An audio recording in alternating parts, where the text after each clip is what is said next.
This is the Can We Talk podcast, episode 16. You guys will notice that Brittany and Raven are not in the building. As we talked about in other episodes, Raven is dealing with an ankle injury, aka an ankle break. Hopefully we'll get her back next week after some good news from the doctor. Unfortunately, Miss Brittany Hill is also out as well, like I discussed. She is dealing with strep throat. And sorry, Brittany, but I can't have you in here if you have strep throat. No matter how many antibiotics you have taken, strep throat is not allowed in this building. Once again, this is the Can We Talk podcast, episode 16. I have a really special guest in the building.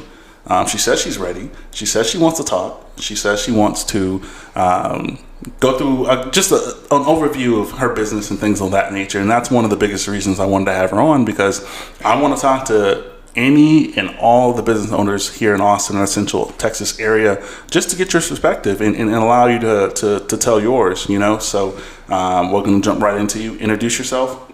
Go ahead and talk to us about your business. And then once again, I'll chime in with some questions maybe throughout your conversation, and then we'll jump into some really fun topics. Go ahead. Well, hello everybody. My name is Marissa Hornsby. I am a online boutique owner. I have a size inclusive brand, meaning we carry all sizes, so from small all the way to 4 and 5XL. I am based out of Austin, Texas. This is my hometown. I'm a true Austinite. Not a lot of us left. I am also a mom, and I have a daughter. I actually base my brand around her, House of Noel. Noel is her middle name, so obviously it means a lot to me. My biggest, I would say, mission statement for my brand is that I want confidence and body positivity to be a thing and not just like a social media thing. Like, I want women to shop with me, to get the full experience, although the clothes don't necessarily make you or your confidence, I still want you to be able to be confident or get that piece that you need from us. So I carry all clothing, accessories to create looks for women and honestly just make them feel good. And that's what's really important to me. And yeah, House of Noel is like literally like my second child. I love it. That's my everything, just like my daughter. So it's amazing. And as far as challenges, so I've had conversations with business owners, right? What is the biggest challenges you've experienced in this whole, start of the businesses? Was this business started during the pandemic, or is this something that you were doing prior to it? No, actually, I founded and started House of Noel 2019, so it was literally like right before. And so I was operating a whole year prior to the pandemic. I would say my biggest things that are hard for just business owners in general, for me, knowing your audience and being able to gauge that and work with it and not necessarily be so headstrong about what you think you know or things like that. Just being open to different perspectives, knowing how to grasp your audience, knowing how to draw them in, creating damn near marketing plans to try to drive in that audience to get the sales that you need. That's probably been the hardest thing. I'm very proud of myself that I've been able to gauge my audience and create, a support base and things like that. But that would probably be one of the biggest things that was hard for me. And do you feel like you've received the support that, I don't want to, I won't use the words like you feel you deserve. Like, I don't want to use that. But like, do you think with the work you put in, you've received the support you expected when starting the business? Not at all. And I think every entrepreneur, when they first start, especially just even in the middle, like everything you do, you think, oh, this is going to be this is going to go off. This is going to be great. And sometimes those expectations are very high and then the results are very low. I will say I've done better than, obviously my first year, but it definitely was something that was hard for me. I felt like, okay, my friends and my family and everybody's going to support and it's going to be great. And that's not what happened at all. But that's okay. You end up meeting people along the way that you don't know, but that supports you heavy and that your movement and what you're doing, and they support it. And so I guess all in all, even though I feel as though I probably didn't get the right support that I wanted or expected, it still turned out great because I received a lot of support from people who I don't know, and they're awesome and they're great. So thank y'all that be supporting me. Y'all are awesome. And I think that's a part of the process. You know, anytime you start something, you really think that it's going to be like a close-knit friends, your family, they're going to be all in, and it doesn't end up being that way. It ends up being anyone, or most of the people that really support you really are people who don't know you personally. And I think that helps with support, right? When it comes to people you know, there's a jealousy factor in it. Like there is. As much as we hate to admit it, let's get into it. As much as we hate to admit it, there's definitely this, oh, I grew up with you. I remember you from school. You're here. I'm there. How did that happen? And it's more or less like a questioning of self and you. But I feel like when it comes to that, you can't let people put that on you. You have to move how you move. And if you don't get that support, then don't look for it. Don't hurt for it. Don't be sad for it. Anything. Just go with what you have and work with that. And I promise you, that's going to be the best movie you ever made. So. Trust me, you were asking me before we went live about like how did I have multiple co-hosts? Yes, I did. Yes, I did. I was very nosy. You know what I mean? Like it whether it works or doesn't work, it that's not what drives the idea. Like the ideal is the ideal. The train is the train. The train gonna still go, regardless of whoever's a part of it. And as a creative, you know, like you can't stop the creative process just because someone doesn't come along with you. Yeah, it's trial and error. And I think, to be honest, those humble beginnings, those hard times, that's really what makes the whole process even much more, you know, special to you. And it drives you even more because you know, like, damn, this isn't working out. I'm having to figure this out. Exactly. But then you look at it after the fact like, damn, okay, I did that. I made it happen, and I'm okay, and the brand's okay, so we're good, you know? So, fucking exactly that. I mean, when you're a creative, literally, like, it's not the chaos that drives you, it's the what you planned not working that drives you. yes. You're like, okay, if this doesn't fall through, I can do this, and that. And a lot of times, all the plans you have set out for the plan A through B not working out, at least, like, something along the lines will work out before you get to plan D. So, it's all good.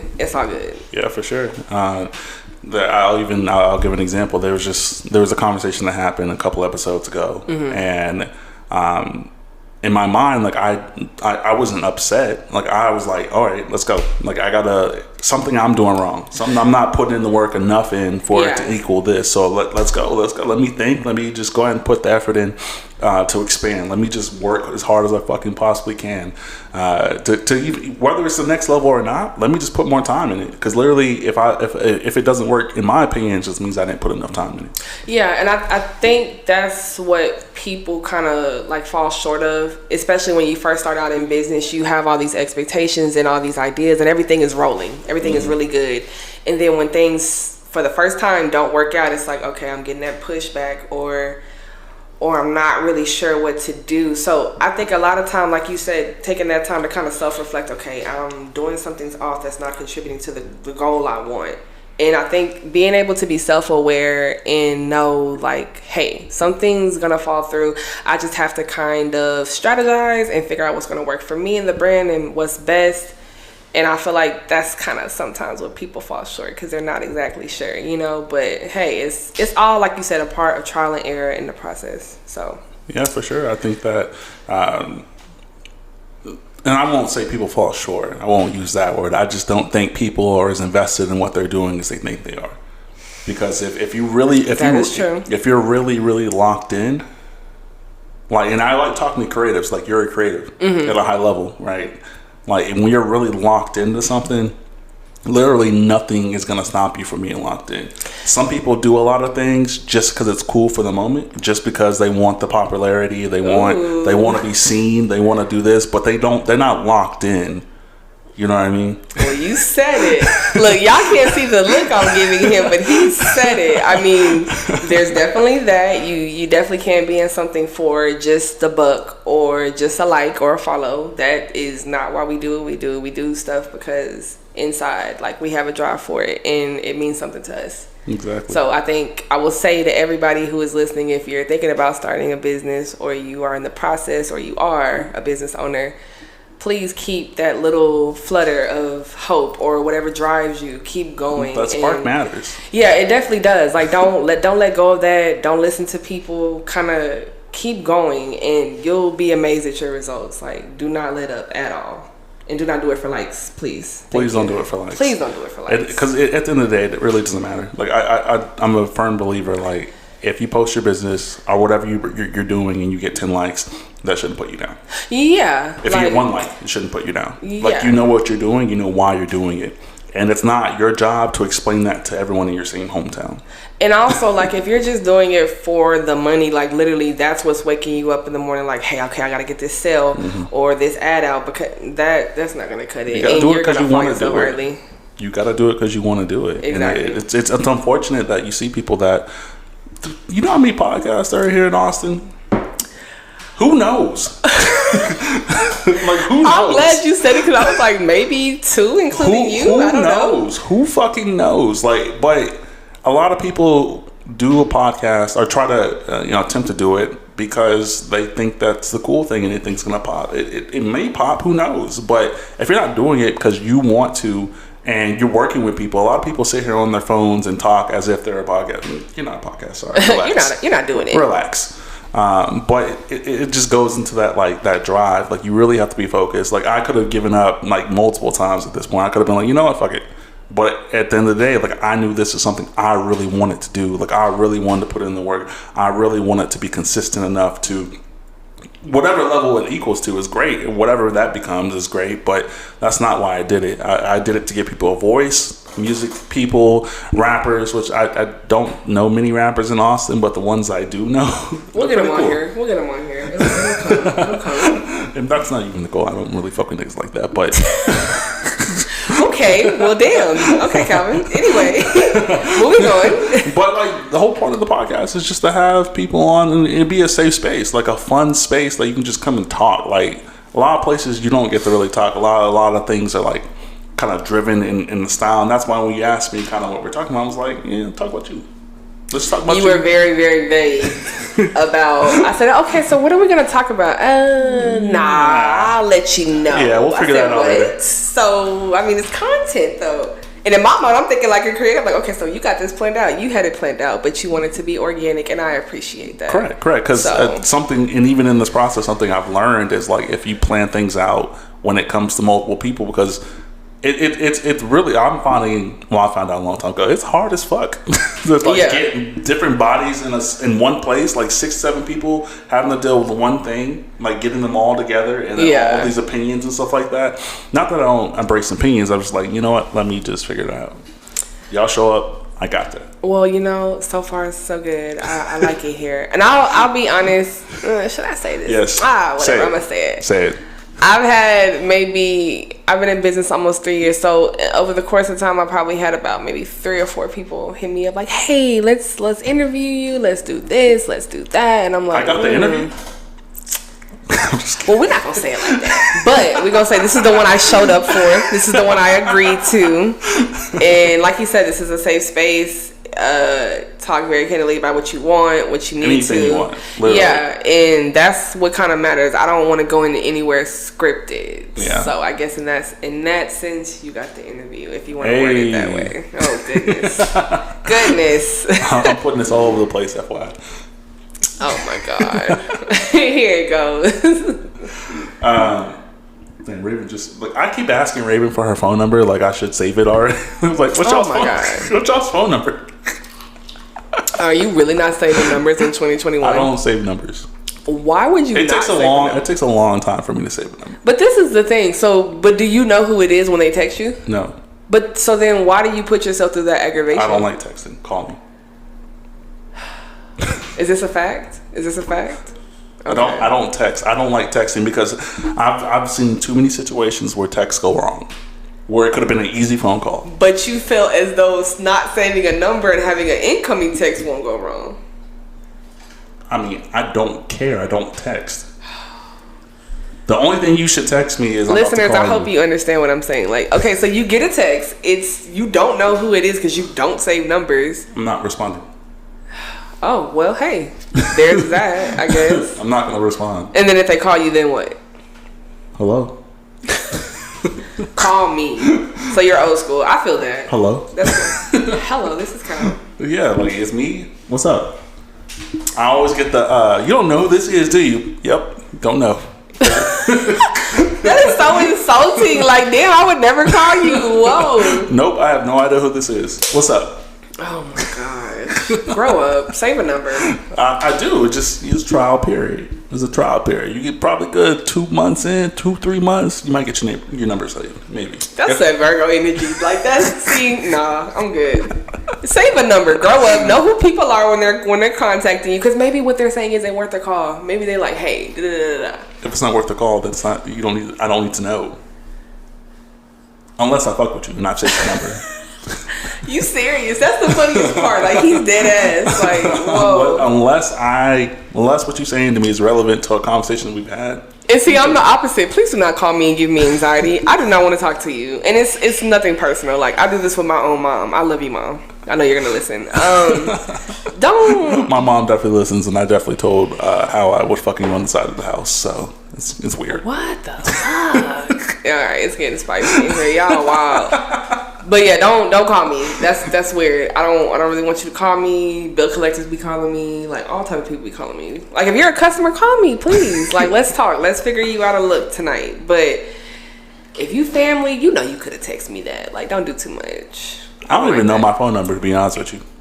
I couldn't even give it out to you if I wanted to. How old are you? 28. God damn, that's crazy. That is crazy. You don't know your own phone number. Nope. Y'all can't see, but right now, like, everything is mind blown. Like, that's the signal we're giving out. It's a security for me. What's your phone number? I don't know. Let me find out. Let me go to my phone. Let me see. Let me find out my phone number. Yeah. That is so awkward. Like, why? For who? For other people who want to call you. Like, you don't want calls. You don't want text. You don't want text. You said, do not text me. Correct. But you rather have a phone call, which is way more personable. Not for me. Like, I'm so used to having just phone. Like you said, I'm old school. Like, I don't care for text. Like, I really don't. I'd rather just talk to you on the phone. And I've been that way since. He's gonna be that grandpa, like, yeah, man, I'm just not doing anything. I'm just chilling, just on the phone. But when they text him earlier, he didn't respond. But now you're on the phone, drawn out. Are you serious? So somebody call you and you'll have a convo, but you can't send a simple text. Correct. You're annoying. That's crazy. That's so crazy. Y'all men out there, please don't do that. Don't do that. Especially if you have a girl. Please do not do that. Leave me alone. Like, I'm not a texter. Why is that a problem? Why is me not being a texter a problem? Because you're not a caller, right? If I really have something to say, no. But if I really, really have something to say, I'm gonna call you like, hey, look, boom, and this what Exactly. If you really have something to say to me, you call me. But I'll text too, because if it's less to say, then I'm texting you, because it's like, okay, I don't have a lot to say. But here it is. I don't have many texting relationships with people. Like, in general, like, they know at this point, like, if I text him, he probably not gonna text back. Cause I don't be focused on text, honestly. I really don't. I feel that. It's so much easier to hit me on Facebook or on something, cause I'm always on something. But I don't really fuck with text messages. I'm straddling the fence, because on one hand it's like, don't call me. Please don't call me. But then it's on the other hand, like, don't send me annoying ass text either. Just call me if it's really lit. Like, if you really got something to say. But please really don't call me. I honestly, in any situation, I'd rather you just call me. Like, just call me. If you're saying something important, if you're saying something that's like, I'll get to you when I get to you. You might. Like, if it's about business, please call. Text, call me, do whatever you need to do. But if it's just like, hey girl, let me tell you what happened. No, baby, no. I'll hit you later. Don't do that. Thanks. Super facts. You're right. So, with the business thing, right? Mm-hmm. So you have a website as well, right? Like, everything's. Did you set the website up? Or no, I actually went through a web design here in Austin. Okay. It is Visionary Designs by Dree. Funny story. We went to high school together. We went to middle school together, I think, too. Sorry, Adrian. Yeah, it's the cup. Anyway, but Yeah, and so I used her for all my graphics, my website, the design itself.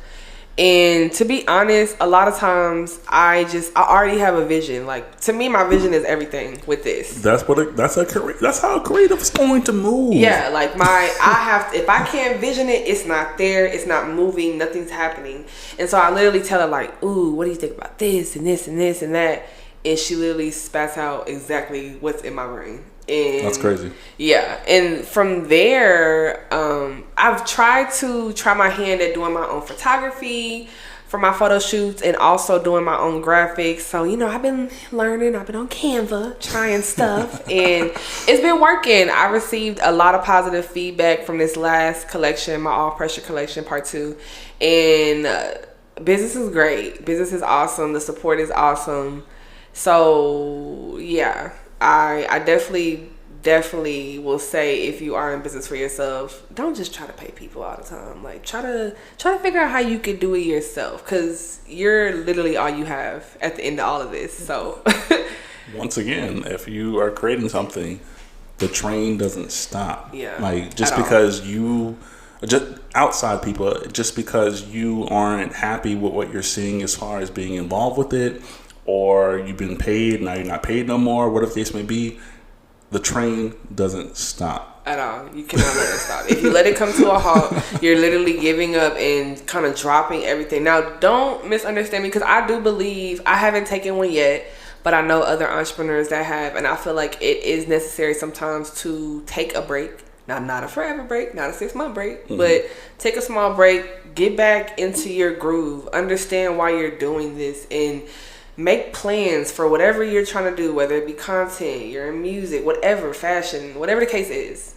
Have that kind of, not necessarily planned out to the T, but know what direction you're going to go in next after this break. Like, don't let that break be a waste of time and you're just bullshitting. Like, no, know what you're going to do and come back stronger, come back better. And that's kind of what I feel like I did in a sense, because I kind of was quiet, maybe like around wintertime, kind of going over, and I was like, I'm gonna come back and I'm gonna be better.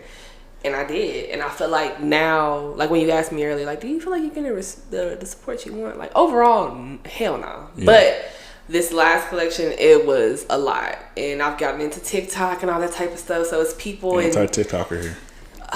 We're gonna touch on that in a minute. But I've been on TikTok, and what I will tell you as a creative, this shit is fun. Like, I know you're thinking like, that shit lame as hell, but it's a little lame.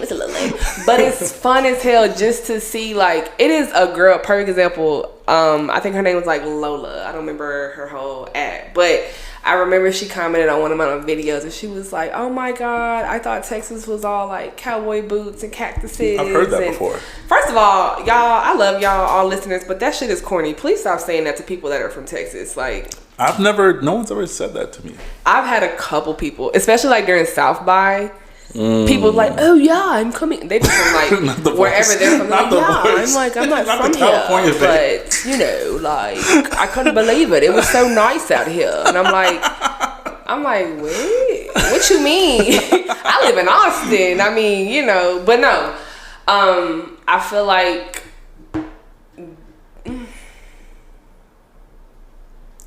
number one, like I said, don't say that no more. But I feel like all in all. Damn, you just got me off track. What was I saying?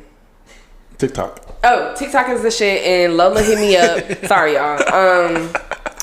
Time out. Real quick, this is what you gotta know. I had a cut before I got on here, and it's all Calvin's fault. He came out of the woodworks with it. So, yeah, that's kind of I also gave her water as well, guys. Yeah, but like I said, we're going to touch on that with the TikTok thing, too. But, no, she was from, I think she told me Oregon. Number one, Oregon has never been my target audience. So to know that, like, damn, I was on your For You page and you're in fucking Oregon, I'm in Austin, Texas. I think something I like, because I'm easing up to TikTok now at this point. That ain't what you first said, but okay. No, I'm anti-TikTok, but I'm easing up to maybe making one. The only reason is because I watched this like this definition of what TikTok is, right? Mm-hmm. Facebook, MySpace, Twitter started off with your friends, like you're being connected with your friends, right? TikTok No, you watching people who have nothing to do with your personal life. You don't know them niggas at all. They don't know, you don't know them, they don't know you. Right? So I think that's why, and that was the explanation why TikTok is working now. Like, you literally don't go there to follow your friends. You go there to see people who you have no idea who the fuck they are. And if you just place content there, they place content there, they see it, you see it. Cool. If they fuck with it, cool. If they don't, cool. A lot of these other sites, social media sites, like, you post it to get the original concept of that site. Like Facebook, you go there to post with the friends you know and people that you may have fucked with on and off. TikTok is completely different. But I won't lie, like, because I have like a journal where I kind of plans most of my content for the month or whatever. And one thing I always write every time, because I had the biggest, like, I guess, expectation from Facebook, but it's like, girl, these are people you went to high school with. These are people you used to work with. People trying to keep up with you. It's not people the same. People who support you. Yeah. Right. Like, now don't get me wrong. Facebook is definitely full of supporters too. However, I feel like it's more graphs towards, like you said, it's people who know you versus... Or people who think they know you because they've gone from the start of your Facebook to now, and they associate what you were then to now, and they don't never really got to meet you. That's so draining and irritating. But yes, he's definitely right. Like, people definitely do that. Versus when you're on TikTok, like I said, I ain't never been to Oregon, okay? And so for somebody to be like, I'm finna go follow you right now, subscribe to your page, and I'm like, you know what? Thank you, Lola. I appreciate that because I work hard on this damn content, and I'm tired of getting 38 likes on this thing. But so I would say, I feel like, especially for this podcast, I think TikTok would be chef's kiss. Like, it's definitely something to think about. Cause I'm not gonna lie to you, the only other podcast that I do know, definitely not in Austin, no shade, but are on TikTok, and I follow them, and I like their content, what they put out there, and I'm like, damn, okay, cool. That's literally the only podcast that I follow outside of yours. Robin, get on TikTok right now. Why does she? What's our TikTok? I thought you were gonna make our TikTok. Look. Don't put her on the spot like that. Please do not do that. Okay, this weekend. I got it. Okay, this weekend. We're gonna get it. We're gonna get it done. We're gonna get it done. No, even like I understand that at a high level because like with the cooking stuff, like the reason people fuck with me aren't people from here. They do or they try to, and they don't know how to fuck with. And this doesn't make sense. People here don't know how to fuck with people they know. Like as far as you're saying things. It wrong. People here that know people are trying to be their best self and do stuff bigger outside of the scope than what they know. Don't fuck with that. That's really what it comes down to. You only know what you know, and so then when you see somebody that knows different from what you know and that's doing different from what you know, it's like they almost get offended. Like, oh, well, why you, nigga? Because I'm putting in the work. Like I'm doing this. That's 100%. Like I'm applying my pressure and myself, and I'm taking it seriously, and I'm being consistent. And I'm sorry that you don't do the same. This is not shitting on anybody. I can shit on people after. Keep going. I like this podcast, but no, like I feel like that number one, that shit is crazy. I want y'all to know, like, that is not what's up at all. Just because somebody else is doing what you're doing, I don't shit on anybody that has a 9-to-5. I still have one. I don't shit on anybody who quit theirs and they're a full-time entrepreneur. Congrats to you. Congrats to everybody. Please stop shitting on people because they're taking a different directive than you and it's going well, or whatever the case may be. I feel like that's not fair, especially when it's people the closest to you. It's very noticeable. I'm gonna just say that. Noticeable. I don't compete with nobody. Yeah, for what? Like anytime I create anything, I don't compete with them. Like if whatever, if say I make some food, right? Yeah. And they're like, I want to make that too. I'm like, cool, here's the recipe. And that's exactly why you need to be on damn TikTok. I'm gonna tell you something. I know so many recipes. Okay, I'm gonna tell you what TikTok has done for me. I'm gonna just put this out there.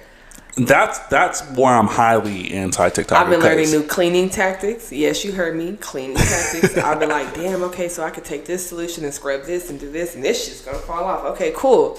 I didn't learn different recipes, places that I want to visit, things I can do. Like, I really feel like y'all need to do that. Like, TikTok is I don't like saying it's the wave because that sounds corny as shit.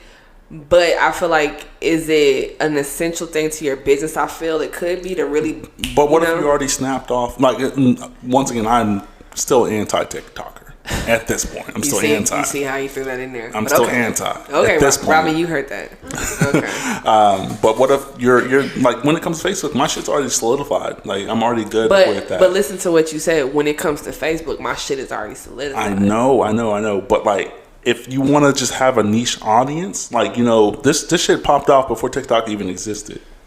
You know what I mean? True. So, very true. Like, I'm not, like, I don't want to alienate my people that I fuck with on a certain page. But once again, like, still anti-TikToker. But, like, I'm okay with the page that I'm at now. Like, because what happened? So I'll tell you this. What happened originally, right?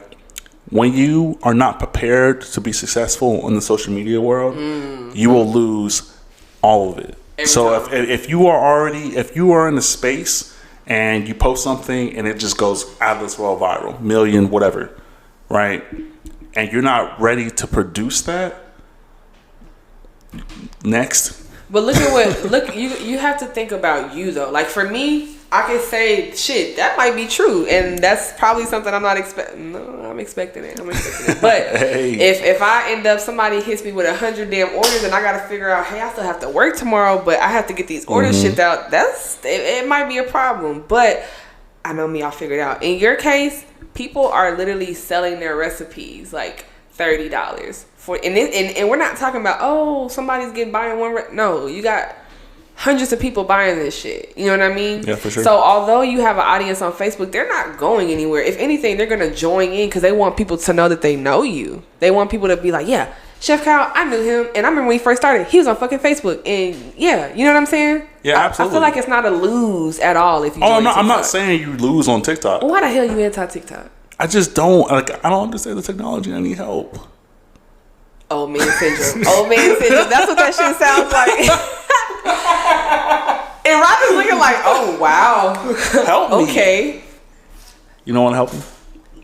Y'all, I'm gonna just say this based on Robin's face. She's been trying to help him, and he doesn't listen. I have been. See, y'all heard that. So, boom, busted. Goodness. Do better. No, I mean, and also, like, when you do things for fun versus doing things for a profit, it also matters that way too.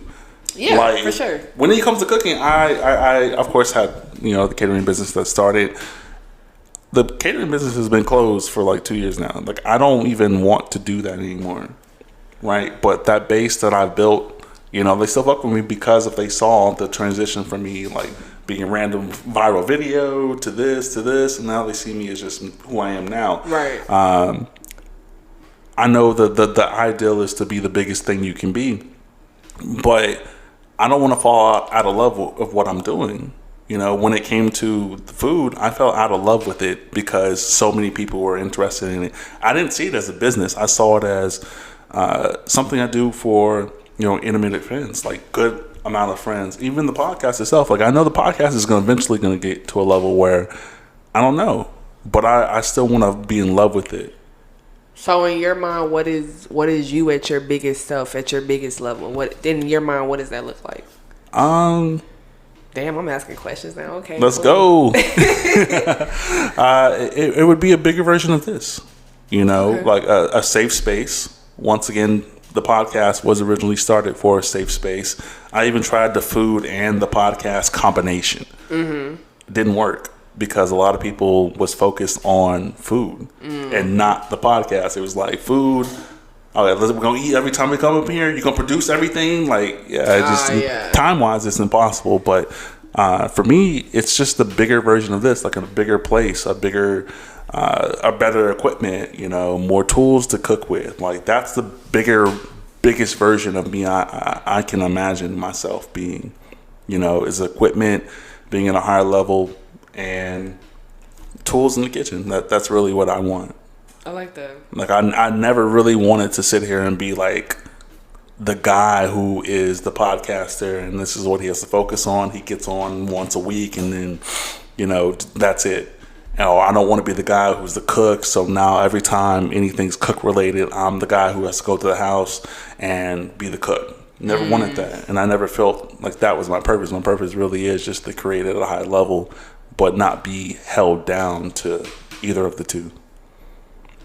You know, it's crazy. I just asked you that, but I can't even imagine that for myself because I feel like I'm not necessarily all over the place, but it could be a lot of different things. Mm-hmm. And I think I can admit to myself that sometimes I doubt my own potential. Like I've had somebody tell me recently, like, you know, you can go really big with this. Like the way you market, the way you gauge your audience, the way you do your events, like you're consistent, you can go really big with this. Like, how big do you want to be? And that question is like, well, shit. You know what I'm saying? Because in your mind, you have one thing, but then it's like you almost don't want to.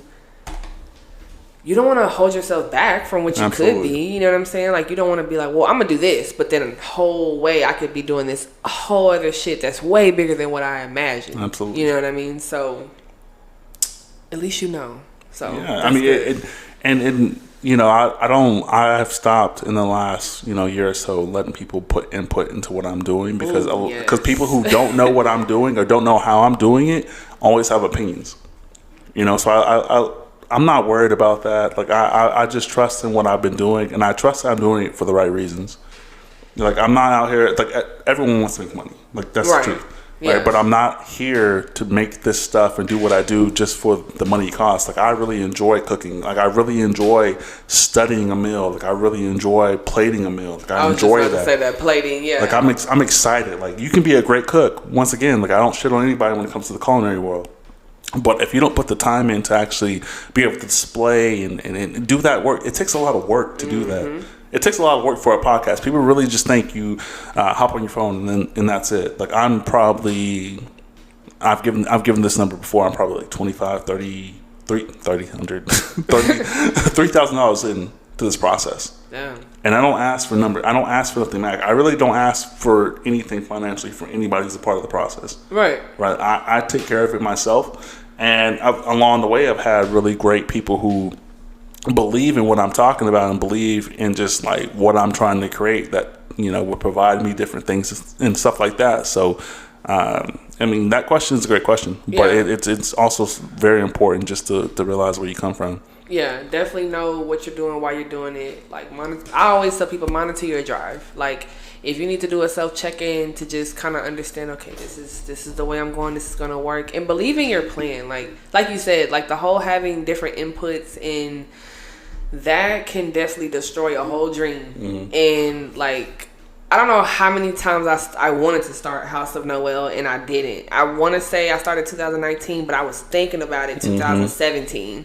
Like, right after I had my daughter, and it was like, oh, well, you know, you got this going on, and you got that, like, family and friends, and you start doubting your own shit. You're like, damn, maybe not. Absolutely. But then it's like, when you do, it's like, oh, I always knew you could. Like, come on, what the hell? That's crazy. Like, wow. I knew you when you didn't do it. I'm like, so you knew me when I did it, too. Like, I'm so proud of you. But you're the same one that told me I shouldn't even started. Look at that. So, yeah, don't listen to people, y'all. Do your own shit, go with your move, and that's it. That's all you can do, literally. Just do it. Like, it's gonna suck for a while. Like, be honest, like, in people with restaurants and, you know, who own food trucks and stuff like that, I've got offered food, like, being a part of a food truck, like, trust many times, yo. Damn. I don't want to deal with that because you're tied to that for a long time. You don't get, so a food truck is a car. I want to just tell everyone that a food truck is a car. It's a vehicle. Who had to lease it? Did you buy it outright? Did you fix it up? And then did you put the fryer in it? Like, there's a lot of actual kitchen. Like, did you how much did that cost? You know what I mean? Right. And also being able to move the truck, so you're able to move a fryer and a stovetop wherever you want to. That costs. And that's why I'm not in that industry. Because a restaurant costs, like, people will be like, why don't you start a food truck? Are you gonna sponsor it or fund it? Like, what are you talking about? Offering? Like, what are you doing right now? Get out of here. Yeah, I mean, starting a business is difficult. The last thing I want to talk about for me, as far as starting a business, like, if you have a person or a friend or a family member who's starting a business, the support of the business early isn't as important as the trusting in it later. Yes. You know, like, early isn't ideal. Early is the job of the creative and the person who's going to start it. A little bit later, that's when you probably want to like invest in your time and your effort. Family, friends, if you ever need to know when to do it a little bit later. Don't be the first person to do it, only because I think it's the creative's job at that point. Yeah. Early on. I think the early on support, I won't say it's not as important. You know, it's definitely important because it gives that boost. Extra push. Like, okay, people are, you know, but also know, like, every entrepreneur, like, they're gonna tell you whatever. Me, I don't do shit for glitter or anything. Like, I'm gonna let you know the real raw shit is hard. It's rough. And especially, like, if they were going through the pandemic and still trying to run their business and they were still able to do it, show them some type of support. Even if it's like a short message or a sale or whatever it is. Like, show some type of support somewhere, because shit is not easy. People make it look easy, but it's really not. And it's a lot that goes in behind that most entrepreneurs are not going to talk about. You know, they don't want to be bothered with telling their backstory or their sob story. But family and friends, supporters, whoever, know that when you support a business early on, that's great. It's appreciated. But the longevity of the support while in that process is what really matters. It's what we really notice and what we need overall. So if you're looking to kind of be there, be a support anyway, know, like Calvin said, that's the right time to do it. Early on is cool, but throughout that process is when they kind of need you the most. So yeah, 1,000%. Keep that in mind. 1,000%. And the only reason I said, you know, maybe focusing on the further process is because a lot of times people do come in early, and you make your sell, you've done this, and it's not that they didn't like what happened the first time. They just think that was all they needed to input. So now, like, they can come back to when you actually pop and like, yo, remember that time in August when you started, August 45th? Like, that's not even a day, but like, you know, remember when you started and I did that? That was my support. I checked the box. So now forever, I should be good with you forever. And you know, I feel like the support thing, because I was one of those people. I had a horrible time. I felt like, oh, you supposed to be my dog. We've been knowing each other since forever. Why are you not here? But I come to your events. I share your stuff. I like your stuff. And then it kind of hit me like, they don't have to. They don't have to, but they want to. They might not do it all the time. They might not be as consistent as you are consistent in your business. And that's the key. That's the key right there. Right, but it's there. So either you could do one or two things, Marissa. You could say, oh, well, F them. I don't like how you did it, whatever. Or you can be like, okay, you know, at least I know you're watching. I know you're there. I know you're present with me and my brand. And like he said, a lot of times later they come back like, yeah, I remember when you... Oh my! If I had $1 for every time I heard when you first started, you know, I was there. I know how shit was when I first started. I don't need you to remind me. Like, and you weren't even really there. But you know, just kind of keep that in mind. Like, shit is not all flowers and glitter, and it be hard out here. So you know, don't shit on your fellow entrepreneurs, family, friends, whoever. Keep that shit light. It's not a competition. There is room and space for everybody in every industry. Can I say something really quick? Okay, so Austin, Texas specifically, because I'm not from anywhere else, so I can't really speak to everywhere else, but I'm sure it's everywhere else. The whole, oh, I know you, so then I'm going to create a secret kind of competition between me and you online or offline without you knowing it, but that's really what I'm doing. That's weird as hell. Like, literally stop doing that. I myself personally, I can't speak for everybody. I literally want to see everybody win. White, black, purple, man or woman, kid. I want to see us win. I'm not going to lie to you. Do I specifically want to see my black women, black men, black kids win? Of course. And I wish we would stick together more to make it a situation to where our kids or our younger generation, they could look to what we're doing and know like, hey, okay, this is how they were doing it, and it worked for them, and they were able to collaborate and work together, and everything turned out great, and here we are. You know, so I just wanted to kind of put that out there. I really want us to start coming together more And any past beefs, whatever that is, because we're almost 30 now, that shit is weird. But any past beefs or misunderstandings, miscommunications, like, work that shit out. You'd be surprised how many people want to collaborate with you, how many people want to feature you or whatever the case is, but they don't because they feel like, ooh, well, I know, you know, she feels this way about this person. And you don't want to become standoffish, or you don't want to become problematic in whatever industry you're in. And it's never gonna like be a situation where that helps you. It's gonna always break you. So that's one thing I really wish our community, especially the Black community in my area, Austin, Texas, I really would wish that we would come together more. And honestly, not just the Black community, but everybody. Like I feel like we could get a turnout like we never thought of if we would really collaborate without any extra nonsense and it being strictly about business. And I even had told myself eventually, when I get to the point to where I want to be in my business, I want to create something to where the younger generation can come to us and be like, hey, I'm interested in nail technician. I want to do makeup. I want to have my own boutique. I need to know what to do and us be the mentors. But we cannot get to that level if it's, oh, you seen what she posted the other day? I'm finna upstage that. I'm finna post this, and I bet you they're not gonna shop with her. Who? Number one, who the hell think like that? Because that's crazy. But if you are thinking like that, please take time to self-reflect and know that you're great in your own, and what is for you, and you don't have to fight that. You don't have to try to protect it from anyone. What is for you, and you don't have to do anything forced for that. So I just kind of wanted to put that out there because people be wilding, you know. So you know. No, absolutely. Like, I literally heard everything you said, and it makes sense, especially for the Central Texas area, right? I think once again, like I said, there's no competition at all. I'm not competing with you. Even if you're trying to compete with me, I'm the wrong person to do it with.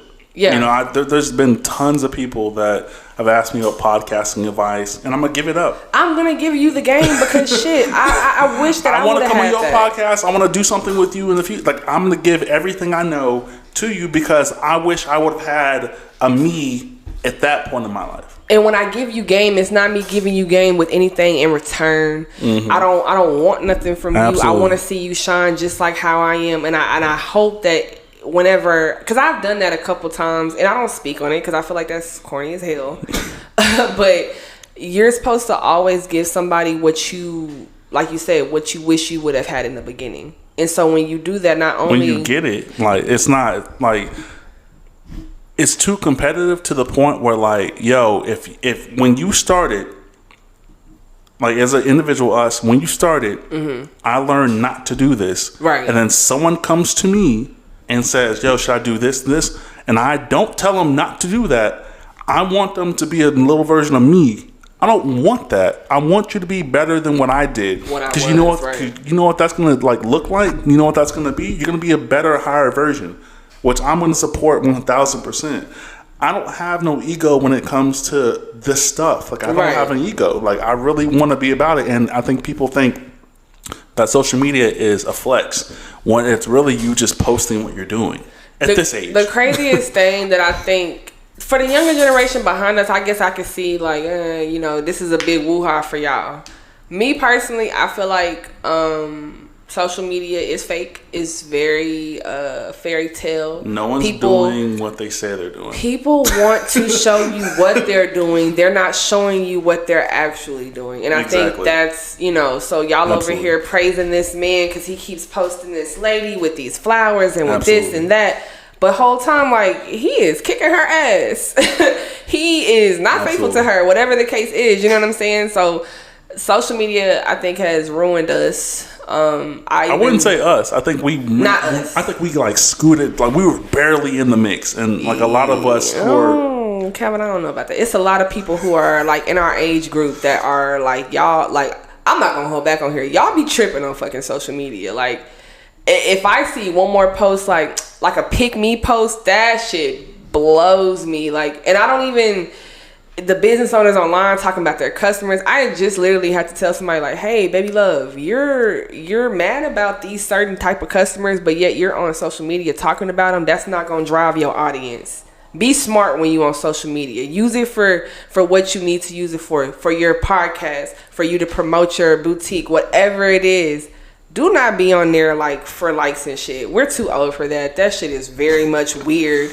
Like, I'm gonna be your auntie right now. Stop being fucking weird on the internet. That shit is so weird. Like, Facts. Y'all be posting slugs about y'all friends, but then you trying to run this business. So Sneak dissing is crazy. Yo, like, it'd be crazy. That's one of my top 10 pet peeves. Like, if you saying something about me, say it. And please I think at me. It's an at button. You know what I'm saying? Like, let me know. Like, I guess I've kind of come over in the last year and a half. Like, I lost my dad and I got out of a bad relationship. Thank you.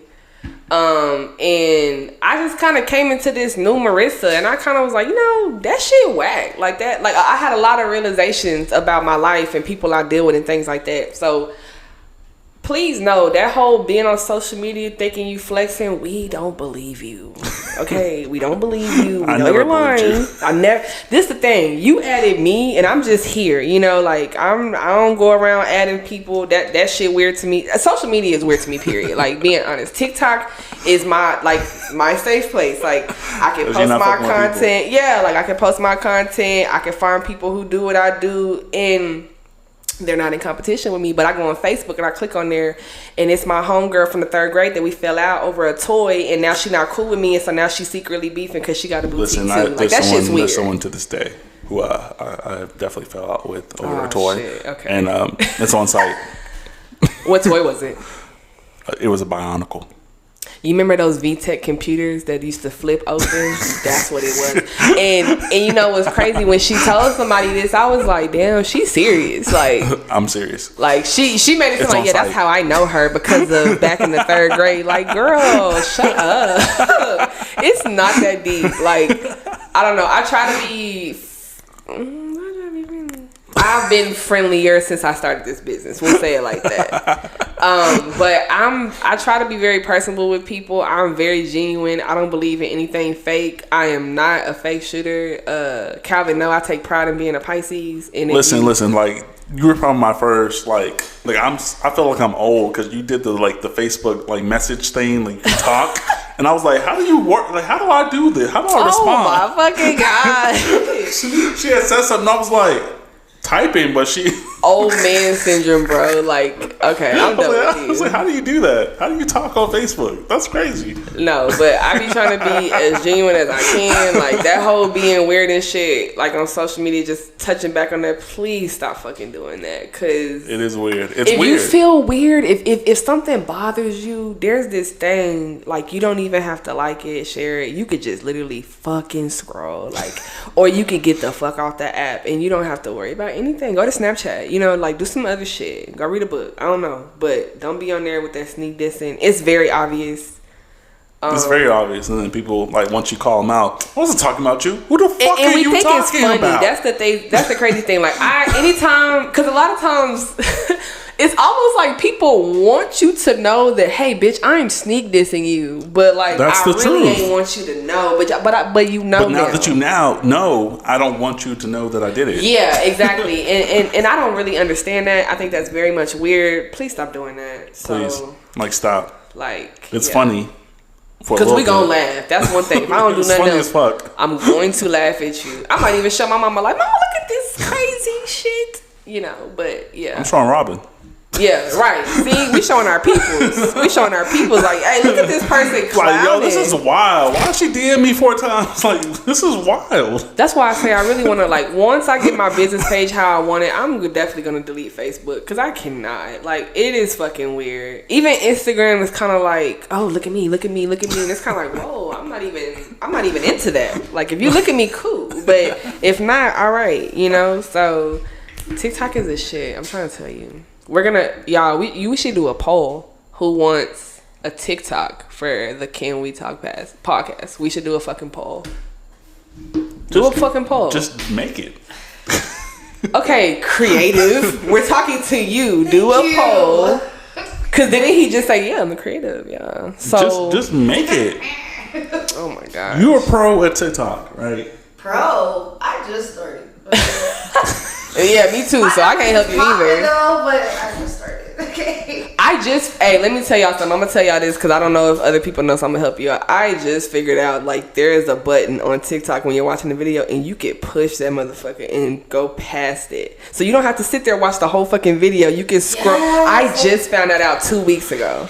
So you're not alone. I didn't know. I had went like, and you can zoom in. Did you know that?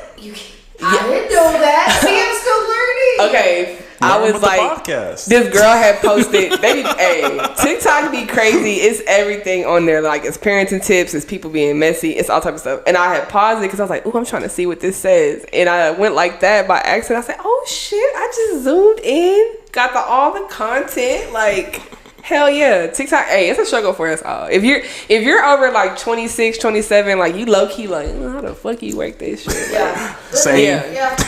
Yeah, you low key don't know what you're doing, but that's like the fun part. It's like, damn, okay, well let me try this. I don't have time for that. You're what do you mean? It's a part of. I don't have time. Yeah, I'm at a loss for words because Calvin is doing the most right now. Like, and Robin's shaking her head like, I don't have time. Yeah. You're doing this. You make what my mama tell me. You make time for what you want. This is different than just content. Like I do a lot. You have to. I'm gonna tell you this because I made 2. If anybody see my other TikTok, don't trip. It was an accident. But I made 2 TikToks. So the very first one, I didn't know what the fuck I was doing. I got stuck, and then I didn't know how to clear it out. So I was like, fuck it, I'm gonna make a whole new one. That's gonna be the brand.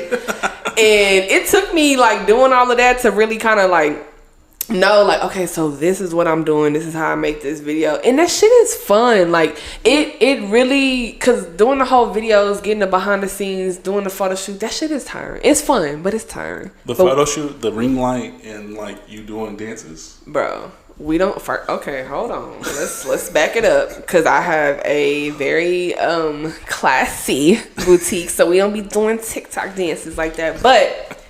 we definitely be posing and chilling. I said posing and chilling. We don't be doing that, y'all. Go to my website, y'all can see it. But it's just it's when you're editing videos and pictures and shit, that shit is like overwhelming sometimes, and it's like. So really I think that's what it is. I think that's what it is. But when you put it on TikTok, it's different because it's like, okay, I get to throw in this shit. No, and throw that's in what I'm extra saying. stuff. I think that's where I'm not really a huge fan of it. Like people get to simplify editing videos. Like she'll do a 10-minute video that takes her an hour. I do a 2-hour video. It's gonna take me 4 hours to do it in real life, and I can't put that on TikTok. You got OMS fool. You know what OMS is? What? Old man syndrome. Like, what are you talking about right now? You're literally making it way. No, it's not. Because you know what? So you can do a 4-hour video on TikTok in 2 hours. So. No, I've been drinking. Time out. Stop. Listen to me. So you got 3 minutes. You have 3 minutes, 60 seconds, and 15 seconds. Right? Mm-hmm. Those are the increments. So when I'm doing these, I'm only spending about maybe 45 minutes to an hour editing. No. Making the content. Okay. When I edit it, because the platform is so large and it has all these features and stuff, I don't have to like take forever to edit. They have easier ways for you to do it. Cut this out. Do this shit. Whatever. Okay, I can't cut things out like that. You know, the audio for this is probably going to last about 2 hours. I can't cut that out. When we get done, Robin, don't let me forget. I'm going to show Calvin how this podcast shit go on TikTok because he's trying to act like it's just impossible, y'all. And again, we're going to do a poll. Impossible is not what I'm saying. I'm saying you have to have a team around you. So if you're looking at podcasts on TikTok, that means their team has split that up. It's not the people talking who split that up. I don't know. I mean, not everybody got a team. That's the thing. Who doesn't have a team? That's a popular podcast that you know of. That's in Austin. Saying Austin. Yeah. He really being messy, y'all. I'm in Austin. Keeps saying Austin. I'm in Austin. But if you on TikTok, it ain't gonna be the Can We Talk podcast in Austin. It's gonna be the Can We Talk podcast. So, it's gonna be a part of the other podcast. What other podcaster has done the TikTok thing? Damn, you gonna make me go on TikTok and show you? Mm-hmm. All right, cool. Cool. I have no problem doing that. They're from Austin and they're in Austin. You keep. But that's what I'm saying. That's what I'm saying. That's where I am. But what did we agree with earlier? Earlier we said TikTok is not with the familiar people. So these are going to be people you don't know. So of course they're not going to be in Austin. Who? So Who edits the videos? Me. Okay. Who has time to edit TikTok, regular videos, YouTube videos, audio on Spotify, Apple Music, iHeartRadio? Who has time to do that? Like I said, that my mama said that you make time for what you really want. So if you don't really want to do it, Calvin, just say that, and you don't have to do it. I don't have 7 hours to do that. I don't have 7 free hours. Okay, Robin, hear me out really quick, right? So you take 5 minutes out of a clip, right? That's really fucking interesting. It's intriguing. We don't record video. Huh? We don't record video. But we can.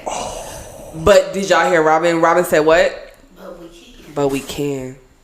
All right, you edit the videos now. From now on, Robin is editing the videos. Robin has just signed up to edit videos. You cannot delegate positions to people without them agreeing. Robin has just now agreed to delegate videos and audio. Congratulations. You know what's crazy, y'all? Calvin been sitting over here this whole time. He really doesn't want to do TikTok, but he's like, okay, if y'all want me to do TikTok, then y'all edit them. That's basically what he's saying. Because what I do is a lot.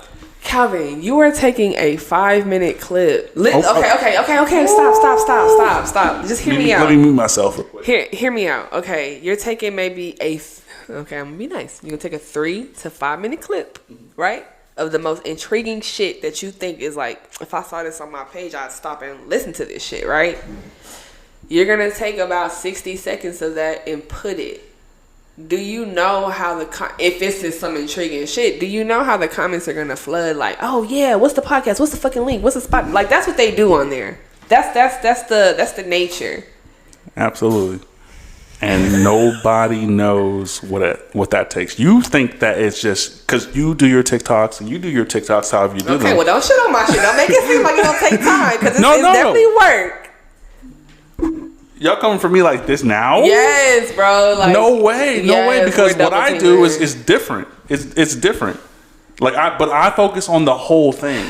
So if someone in this room, the name starts with an R, wants to dissect what I post, I really think that somebody's name that starts with an R can maybe, if she wants to, show somebody's name that starts with a C how to do it. And then that person should get really deep into it and be like, damn, this shit ain't so bad. And then start posting that shit. That's what I think. And I think you should at least do it as a trial and error, as we talked about earlier. Once again, I don't think you know what the actual trial and error would look like for me. Well, how about I don't need to know. How about you just do it and we figure out how that's going to go? Because you ain't going to, all the time we're spending and talking about it, thinking about it, we could have fucking did it. And that's what I tell everybody. It wouldn't come out because I do edit everything. So yeah, I think it's cool. I think TikTok is cool, and I'm not getting no money for convincing you. I'm just saying. No, we're gonna switch conversations really shortly, but like I think that people minimize the effort it takes for editors. True editors. I mean, TikTok you can have 40,000 views. You didn't edit shit. You did it on your phone. Congratulations. I don't do shit just on my phone. And if I do it, shade. You did it on your phone. And if I do it on my phone, I do way more quality work than TikTok. Calvin is so shady, and I'm gonna be honest. I'll be honest. Like, people really shit on what it takes to be a podcast. That's why I was saying earlier. People really sit here and think like I don't spend hours and hours upon getting this shit set up and doing this. This equipment. This is not cheap. I ain't gonna lie. This shit look real expensive from this side. I will not lie. So, whatever the case may be, congratulations to you TikTokers. I'm happy for you. You TikTok all you want with your 60-second videos. I create 2-hour videos. Excuse you. They got 3-minute videos too now. 2-hour videos. What's next? Let's change the whole subject because Calvin's wildin'. So we done learned these 2 things. Number 1, Calvin is shady as shit. And number 2, he's an anti-TikToker. So y'all just keep that y'all in the notepad. Y'all didn't convince me. I'm an anti-TikToker. Y'all I'm the TikTokers. I'm not trying to fucking convince you. I'm letting you know, hey, this is a platform that can really... Do you want to be the TikToker for the team? What do you want to do? I'm gonna send something to you. Hell no. Like, what? That shit is hard doing me. You saw my face? I had to catch myself like, nigga, what? Oh my gosh. She said, do you want to be? No. So, as we have in the room, the only person in Central Texas who loves Long John Silver's. Okay, y'all. So this is hey, I gotta tell y'all a story too. But this is the thing. And I'm gonna say this specifically, if you grew up on like in Northeast Austin, East Austin, you fucking know the Long John Silver's on Cameron Road is the shit. Been the shit. Like if you really ate Long John Silver's, you know when it used to be on the other side by the car wash. You know what I'm saying? By Capitol Plaza. But that ain't the point. The point is, I posted about Long John Silver's, and oh my god, the comments was wild. I looked. They were like, "Oh, you still keeping that place in business? Oh, whoa, y'all still go to Cracker Barrel? Like, I'm not listening to y'all. Like, y'all be eating some nasty stuff out here, yo, and be trying to like play me. Cause I think I told somebody else I ate. What was it? Oh, was it? Oh yeah. Yeah, I'm finna throw y'all under the bus. So before we got on here, I asked them how they felt about sugar and spaghetti. Robin was not rude. She just simply let me know, like, I don't really think that's for me. And Calvin asked, oh, that's nasty. Are you comparing Long John Silver's to spaghetti with sugar? I'm saying I like them both, and people be tripping about them. That's what I'm saying. Let me say what I gotta say, man. Look, Long John Silver's is good as shit as long as it's hot. If you eat it after like 15 minutes, I don't know what to tell you. That shit ain't good no more. But sugar goes in spaghetti a little bit, like a little bit. How much is a little bit? Like how much are you adding? Literally, I go in the back, like that, like Emerald back in the day, like that. Like that's bam. Yeah, just throw that shit in there. Now if you like, ooh, I kind of want it to be a little shorty, you get 2 pinches and bam, throw that hoe in there. But don't go crazy. Like I didn't want to say it earlier, but I wanted to really tell y'all, hey, yo, people be putting ketchup in their spaghetti, like more spaghetti sauce, because ketchup is closer to marinara than sugar. Yeah, so like when they make their spaghetti sauce. I don't like you, though. I'm gonna say that. But anyway, when they put the ketchup in the spaghetti, I'm gonna tell y'all the real. I'm gonna be very honest. I had a neighbor that did that shit for me after my dad had passed, and she made a big ass pan of spaghetti, and I'm like, who the fuck wants some spaghetti? Like, why you didn't give me no chicken? Whatever. That's tough. Yeah, that was tough. And I lucky didn't trust her cooking. I was kind of scared. But I ate it, and it was kind of like tangy. It was like tangy sweet. Like, it was really good, y'all. Don't drink no more. That's what she said. No, I'm just playing. That's that bullshit. Look. No, I didn't want to make it. Y'all, and that's another thing too. I found out a lot about Calvin today. Y'all, he is heavy-handed as shit. Do you know he poured? Okay, I gotta say it. Robin laughing. I barely pour shit in your shit. Okay, so that's a lie. Let me tell y'all. So number one, I just want to put this out there. Y'all, I drink Hennessy. And when I say I drink Hennessy, I drink it cold and straight. I don't mix it with anything. You didn't ask what the drink was. First of all, I asked you Calvin, what you want to drink. Calvin, you said water. It's my turn to talk. So he was like, he brought me the water. I was like, yeah, I'll take a water. He said drink something. He got like juice. He didn't say like, oh, I have alcohol. He didn't say that. So then I was like, oh, you got a drink? Give me a drink too. Okay, cool. I see a bottle of Coke sitting on the thing, and it's still a lot fucking in there. Like, it looks like it's not. No, it's not. I just need y'all to know he heavy-handed as shit. Don't let Calvin pour your drink. People love what I said. Pouring drinks, so. Hey. Yeah, I bet. And I bet you they got fucking sick after, too. That's not the truth.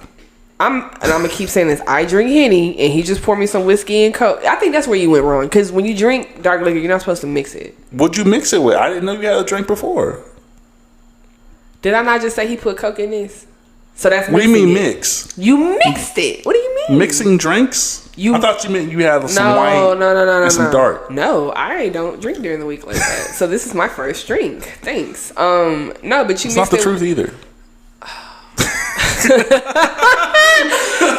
so that's a lie, because I drunk this week. You definitely said like you already had something, and then he gave me this. Yeah, you're right. No, not today. Not today. I don't think I said that. We'll play it back. Y'all. Oh, you was recording me then? Yes, it started a long time ago. See, now you the FBI and shit.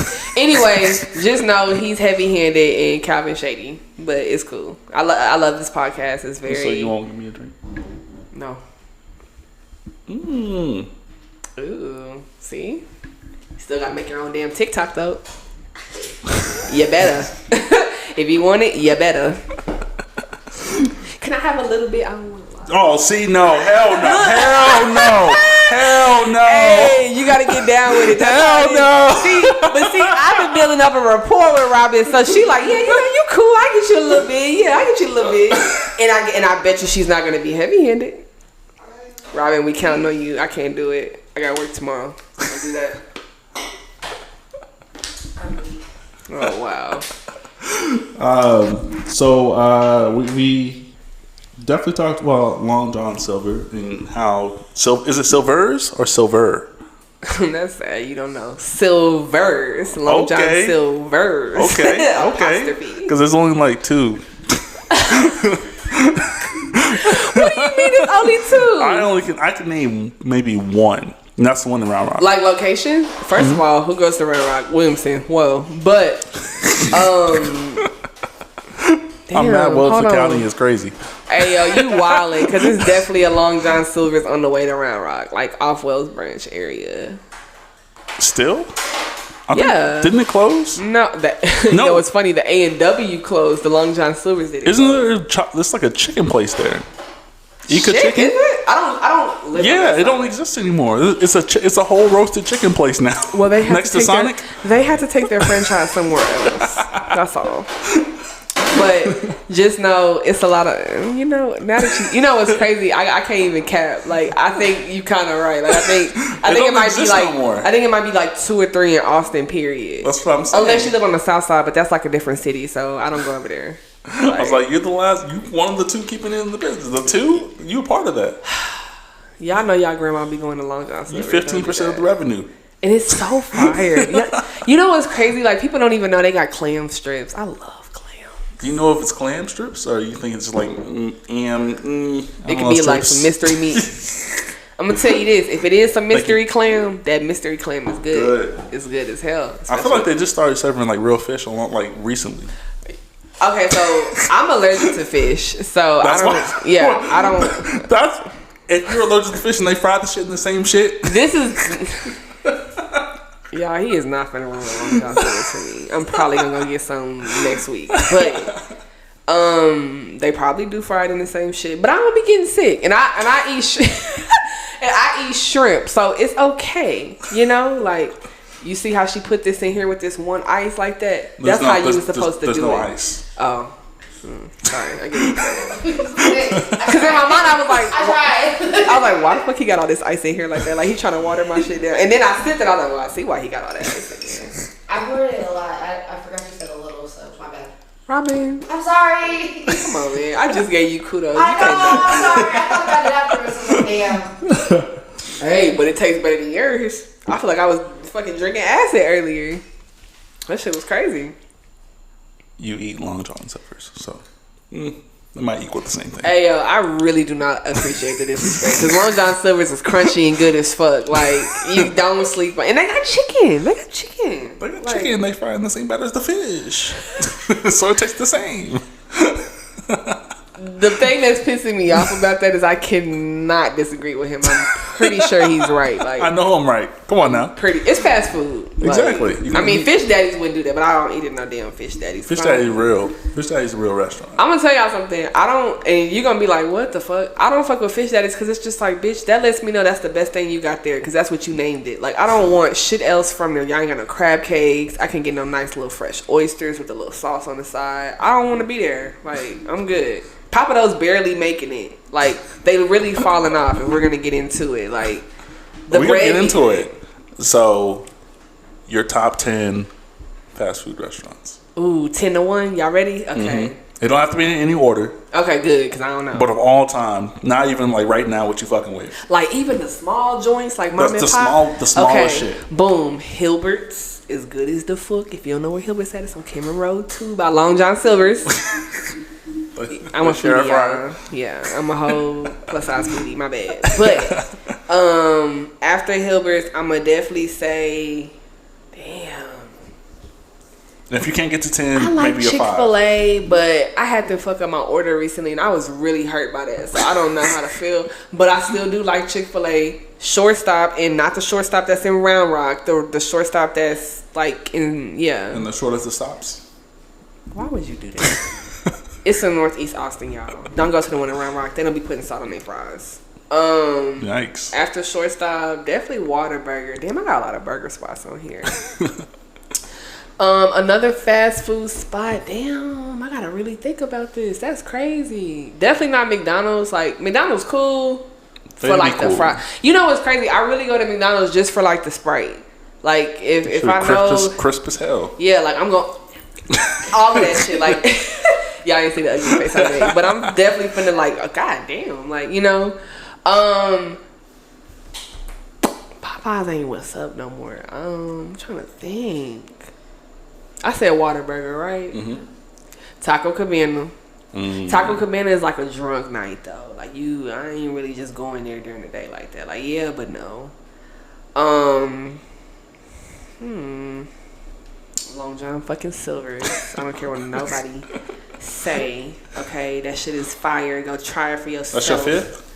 Yeah. And Churches. Churches is fire. I hate that they removed the Churches off of Wells Branch. Like that was my go-to. You know what's crazy? Number one, I never liked it because it was attached to a store. But gas station chicken be fire though. But it just I don't like that. Like why you got the gas, the fumes, and then you got the chicken and shit, but you want me to trust it, but it did bust. That chicken was definitely good. Let me think. Dairy fucking Queen. I love DQ. Let's go. Golden Chick. Let me say this. It's a difference in the Golden Chick that got crinkle fries and the ones that got them regular season fries. If you went to Pflugerville High School, you know exactly what the fuck I'm talking about. Let's go. That shit is nasty. Like, don't be giving me I don't really like crinkle fries like that. I don't even fuck with fries like that to begin with. Yeah, what, huh? I'm not a fry guy. Clearly. But why not? Like, I don't know. I'm not a big fried food guy anyways. Well, bless your heart. I don't know what to tell you because I love a good fried whatever. She's the fry queen. She loves fries. Yo. Princess. My sister the queen. Oh, yeah? Mm-hmm. Hey, she had to correct you. She had to let you know. But them all... Ooh, and Taco A in Dallas, Taco Bueno, go off. Number one, I want to say, Austin, y'all are fucking up because it's a lot of like fucking places that have taco spots that are drive-thrus that are authentic as shit. Like you could tell somebody grandma in the back making those, and y'all ain't got that shit, and I don't understand why. Like Taco Bueno, the only one we do have is by Lakeline. Who the fuck going to Lakeline like that? Nobody. Isn't there one in Round Rock? It's a yellow sign. Did you not hear me earlier? Ooh, Round Rock Williamson. I don't fuck around in like Round Rock like that. I go to the outlet and I leave. I don't. Or I go to what's that place? Kirby Lane. I've never been to Kirby Lane. You been to Kirby Lane? So you had the cinnamon roll pancake? I did. That shit fire. Look, I saw like 42 duck. Is that your two? Yeah. That's your number two? Kirby Lane is not fast food, but is it fast food? I mean, no, it's like a diner style. Okay. But it's still good. It'll still work. It does its job. I'm gonna say this: In-N-Out Burgers is fucking nasty. They should have never brought it to Texas. That shit is trash. I have yet to have it here. I don't even want to. Anytime I was in California, my brother would take me there, and it was alright. Here, I've heard it's like. So I went to LA back in June. It was a couple weeks ago. Tried it, yeah. He was out of town. He was like, first of all, let me tell you guys, this is the first person who scheduled me scheduling her. Like, I was like, come on the podcast. She was like, yeah, next month on the 15th. Are you busy? Hey, I got a calendar, yo. I got to schedule these things out. I'm booked in busy. I got to do my thing. Like, Calvin was like, yeah. I was like, but we don't usually schedule that far out. I'll see what happens. He definitely was not used to scheduling shit far out. I can kind of tell he was like, damn, like that's a whole month and a half away. Yeah, I need to make sure I'm free because life be busy. But no, Austin need to get some real like taco shit going on, and I don't want to have to like walk up to your truck. Like, let me drive through the mud. And El Pollo Loco. I said Rico. Damn, Rico? I don't think it's Rico. I don't know. I think I just made. I think I've heard of it. The one that's right by on like Grunberg, Lamar. I don't know.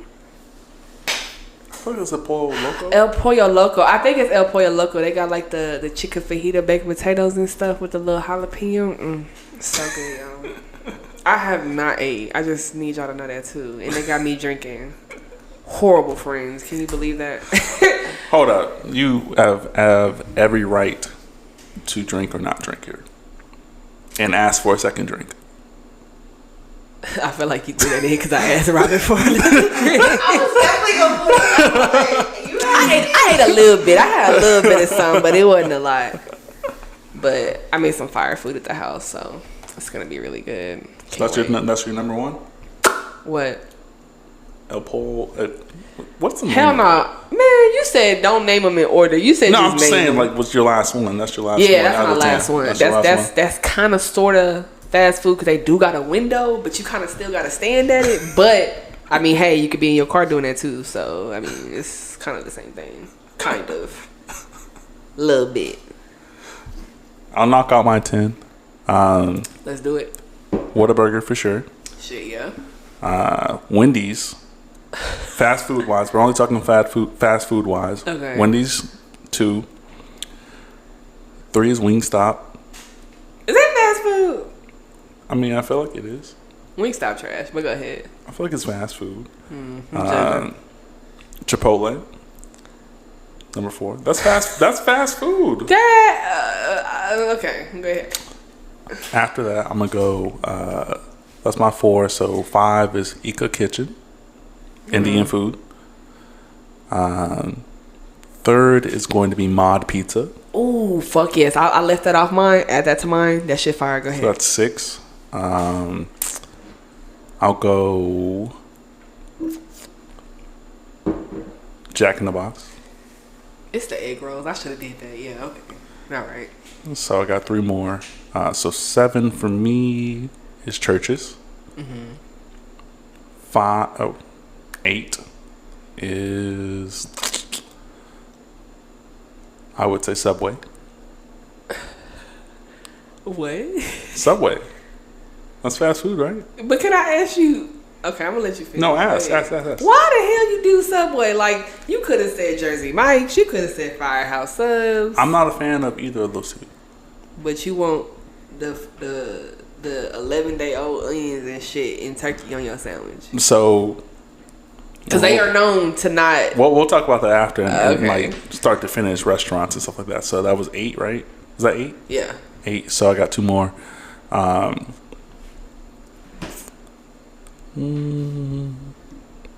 Thinking.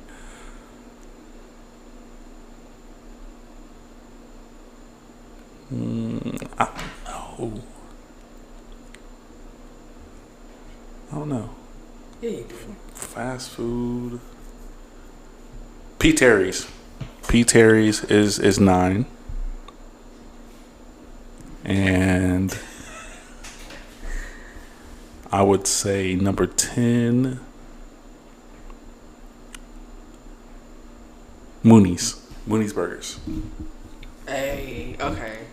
This is the thing. I haven't had one in a long time, but we got to touch back on P. Terry's. What's up with P. Terry's? That shit tastes trash. Like, it's not. Why do the fries taste like that? Like, So for me, P. Terry's isn't like a fry thing for me. Like, they're the quickest, most tasty lettuce wrap burgers. oh, you like lettuce wrap? I don't eat burgers. bread. I don't like bread. He's serious about this bread thing. I don't eat bread. Ain't you supposed to have carbs in your diet? Yeah, rice. Oh, so you eat rice? Mhm, You I eat do wild rice. rice? Yeah, from time to time. I knew it. I said, yeah, he's a wild rice eater. Wow. Yeah, I'll do rice, but I'm not a big fan of bread. Even if I get a burger and there's bread on it, I'll literally cut around the bread to it make sense for the patty. Like lettuce tacos, I can see that because those are so bomb. But like a burger, like come on, like a burger is a burger. Like Yeah, it is, and it can be a lot of things. But I'm a lettuce wrap guy. Like if I go to P. Terry's, is the best fast food lettuce wrap I can get. that's tough. Okay, so let's talk about it. Chipotle, but free burgers. Like, come on. I'm a fan of both. Okay. I'm not. I don't have a preference. I just think that Chipotle is a little cheaper in price, so I fuck with Chipotle. Is it? Yeah, for sure. If you get the same size burrito, because Freebirds has like the All bullshit burrito, the okay burrito, the you need to eat burrito, and then like the burrito that you shouldn't But have it's eaten. a burrito. It's full of stuff already. Like you don't really need a big ass burrito. No, I mean You don't need one, but if you're, trying to eat and trying to get full, I only eat 2 times a day. That's not healthy. It is. 2 times a day? Are you like what? Meals. Okay. 2 meals a day. I snack in between, but 2 meals a day.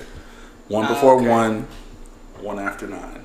I've changed that now, so it's like since starting the job, like it's really like I'll probably eat something from 10 to 11, and then my last meal will probably be from 9 to 10. 2 times a day, 2 meals. That probably like 1,500 calories in between snack, all that stuff.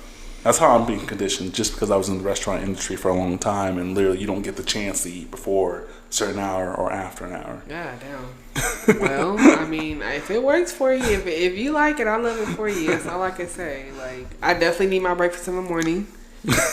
I've been trying to like eat like egg whites. That shit is not my favorite. Not flavorful. But I've been seasoning it like to taste, so it's better. I tried to throw in some mushroom, spinach, and tomato like in a little omelet.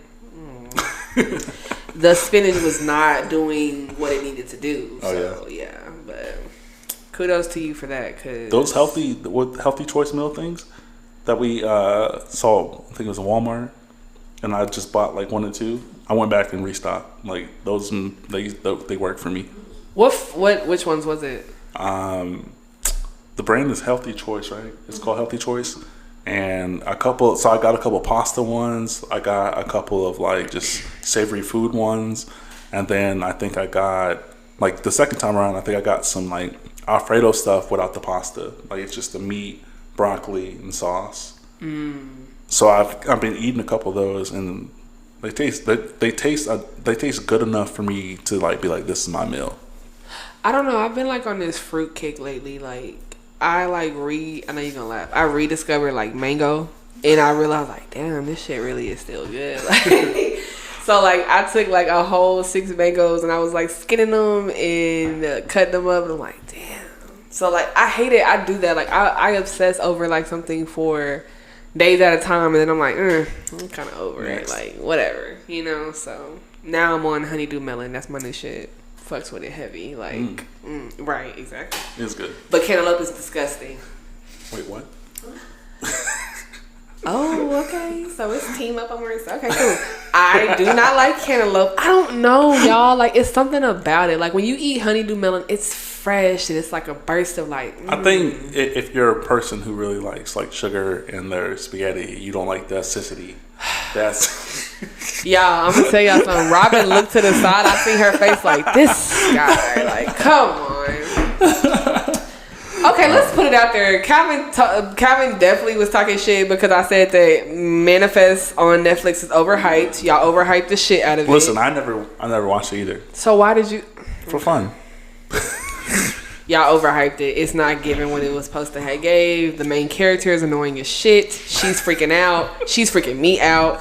I don't understand why that little boy is still small as shit, but he got a twin. Like it's a lot going on, and it's a nap series for me. Like it's a good nap. I get a lot of good naps on this series. I had a conversation with someone like I want to say like a couple months ago. They was like, you watched that? I was like, yeah. Not talking about the show. They was like, you watched that? I was like, yeah. They was like, that's the go to sleep vibe. Like, yeah. You might catch the first half, you go to sleep, wake up, and like rewatch it later on. But oh God, I always stop at halfway. I'm like, shit, I didn't miss like fucking 18 I don't even know minutes, what the fuck's going on. 28 minutes. Yeah, I don't know what the fuck is going on. But like, let it be something else. Like, what was it? I watched the other day, the Upshaws. That shit funny as hell. Because Mike Epps is funny. Like, if it wasn't for that, I haven't gotten to that series. I haven't even started. That's his Netflix like movie, not movie, his TV show. Yeah, I like it because it's family based, but it's still very realistic and funny as shit. Like it's a Kevin Hart movie on there, and I'm not gonna lie to y'all. Like The Fatherhood. Have you watched it? I'm scared to. Everyone tells me I'm gonna cry in the first 5 seconds. Yeah, like who the fuck just wanna like? I don't want to cry on prompt like that. Like I don't want to cry. Like if I don't have to, I don't need to. But Kevin Hart is not funny. He's not. Like that. And his specials are not funny up until now. Like he had a couple of super duper funny specials. Now it's just like you trying too hard, bro. This is it's like it's forced. It's forced, and he's like, I gotta make y'all laugh. Let me say this. No. The gun compartment was probably one of his top 10 funniest things. Like, I haven't watched Kevin Hart since that special he did where he was talking about how his uncle was a crackhead. I mean, he probably does it at every special, so y'all probably don't know what I'm talking about. But I haven't watched him in years. His dad, see, I don't know, because I like fucking Mike Epps. Like, I don't like him. He's not. It's like, oh, I'm short. Listen to me. I'm funny. Like, I ain't gonna say that on here. I don't got a thing with short men. Let me shut up. My husband might be fucking 5'3", and I'm 5'8", so let me stop. I'ma chill. Your top 10 restaurants. P. Terry's. No, what the fuck? See, that is the y'all. Robin heavy-handed too, so that's my bad. No, Perry's Steakhouse, fucking love. Where is it at? Perry's Steak. There's one in the Domain, and there's also one downtown. With the restaurants, let's name where they at. Where they at? Like with the restaurants that you decide where they at. It could be anywhere in the world. If you went to Miami, hit a dope place. Okay. Say where it's at. The Oyster Bar in New Orleans, French Quarter, is fire as fuck. I got a crawfish etouffee omelet. That's all I'm gonna say. I said Perry's, right? Okay, Eddie V's for sure, but only the Eddie V's is downtown. I don't even know if there is another one, but don't go to it because Eddie V's downtown. I think there's one off of 183. Don't go to that one. Literally, they are on the cuff, like barely making it. But I fuck with Papados. Papados. That's the seafood place. Right. There is a new place called Kraken Crab and Shrimp. It's in Round Rock. They look. I'm really finna plug y'all and put y'all on. So they have happy hour Monday through Thursday, and it's cheap as shit. The seafood is really authentic. Like, it ain't like no watered down like Obey. Like, it's really good. Let's get into the Mexican restaurants.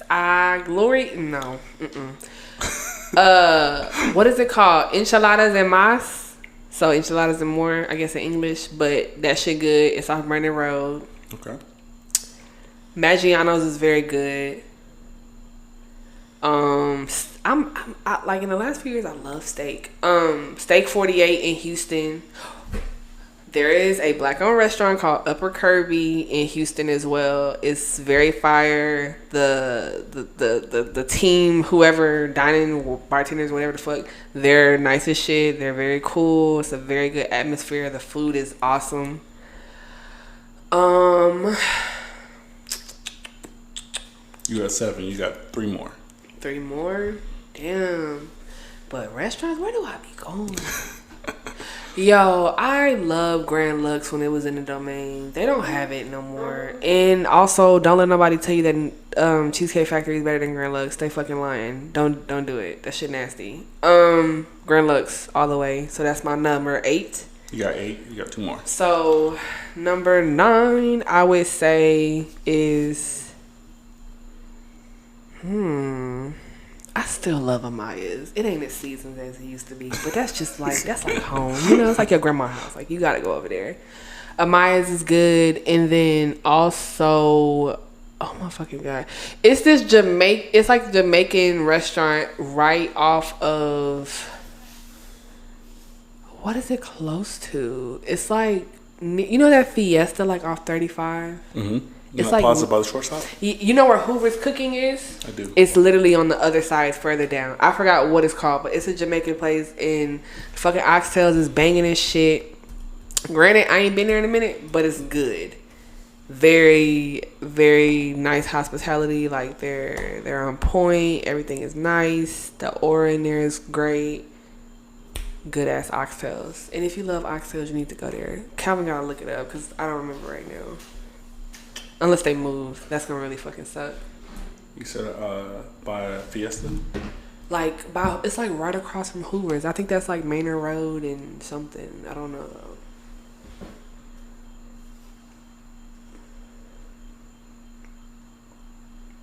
Was that your 10? Is that the 10th one? That was my 10th one. Mm-hmm. Yeah, we're gonna go for that. We'll leave it there. I got more, y'all, but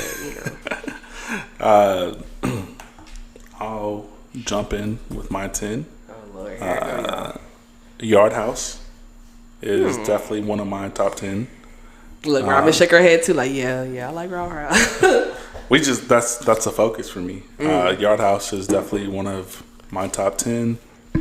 I think that Fusion in Dallas.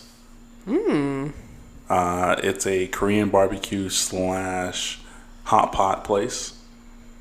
That's definitely in the top 10. Experiences by far, just because of the way the staff explained it to me. Originally, the staff explained it to me like, yo, we're closing 30 minutes. I was like, I bet, let's go. But they was like, no, the buffet thing, the buffet style pickup for the hot pot closes in 30 minutes. And I was like, bet, because it was open for an hour. Oh, okay.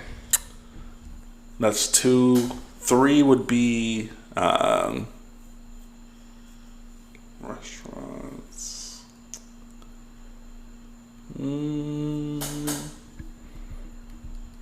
Charm would be 3. You ever been to Charm? Where is that at? What kind of food is that? It's Korean barbecue, but they specify Korean barbecue. It's in Pflugerville. I don't know if you remember or know the bar called the Thirsty Turtle. Yeah. It was in that same plaza. Oh, really? Okay. It's still there. Charm's number 3 for me, for sure. I'm going to have to check that out. 4...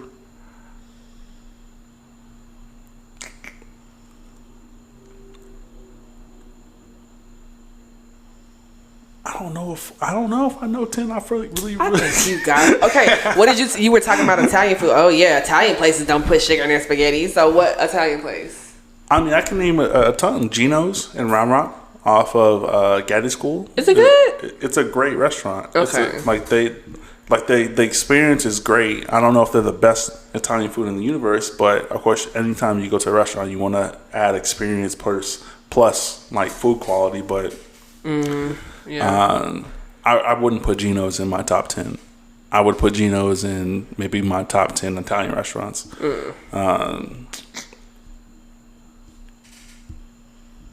What was and I don't want to put this in concept as far as food. What was the place we went to in San Antonio? The Mexican place? they do got good Mexican Mama food. Mama Margie's. I think the concept was there because there was like 3 or 2 lanes, right? 2. I don't think the food was great. I think the experience was all right. Well, shit. Then are you really putting it on your list for a good reason? Are you putting it on for the experience? Or are you putting it on for... I put everything in the mix. Okay, I feel that. Come on. All aspects. So that's 4.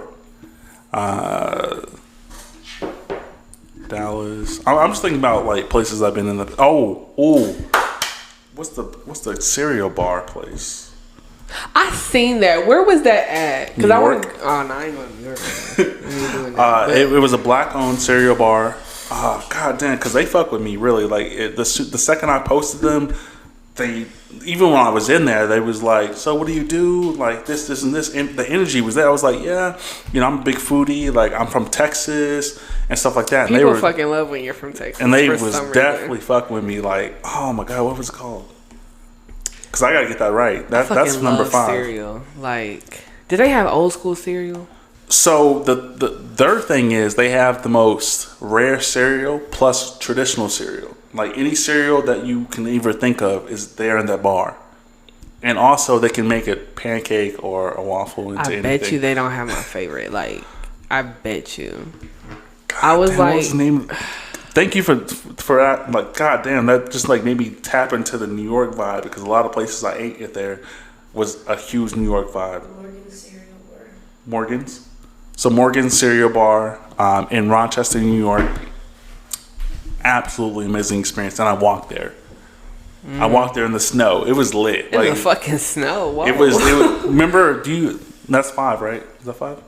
I don't know, Calvin. We're not keeping count. I'm keeping count. Are you? You yes. asking her? So are you really keeping count? I'm trying. Goodness. So like when we remember when the snowstorm happened here. Yeah. Right. So that happened. That started Monday. We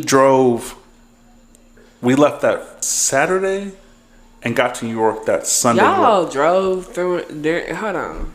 So y'all drove during the snowstorm and went to New York. Right prior, but it was still freezing cold up west. Okay, got you. And so we drove from Austin to Rochester, New York. It took about 29 hours. That's crazy. That's living life, okay? 'Cause, whoa. I didn't want to. I had anxiety the whole time. It was tough. You drove? Yes. Whoa, in New York? I mean, so there was 3 of us, right? Stuffed in the car. Like she didn't go with us, but I called her. I definitely called her halfway there. Like, look. I was like, yo, look, I had anxiety. Shit's getting crazy.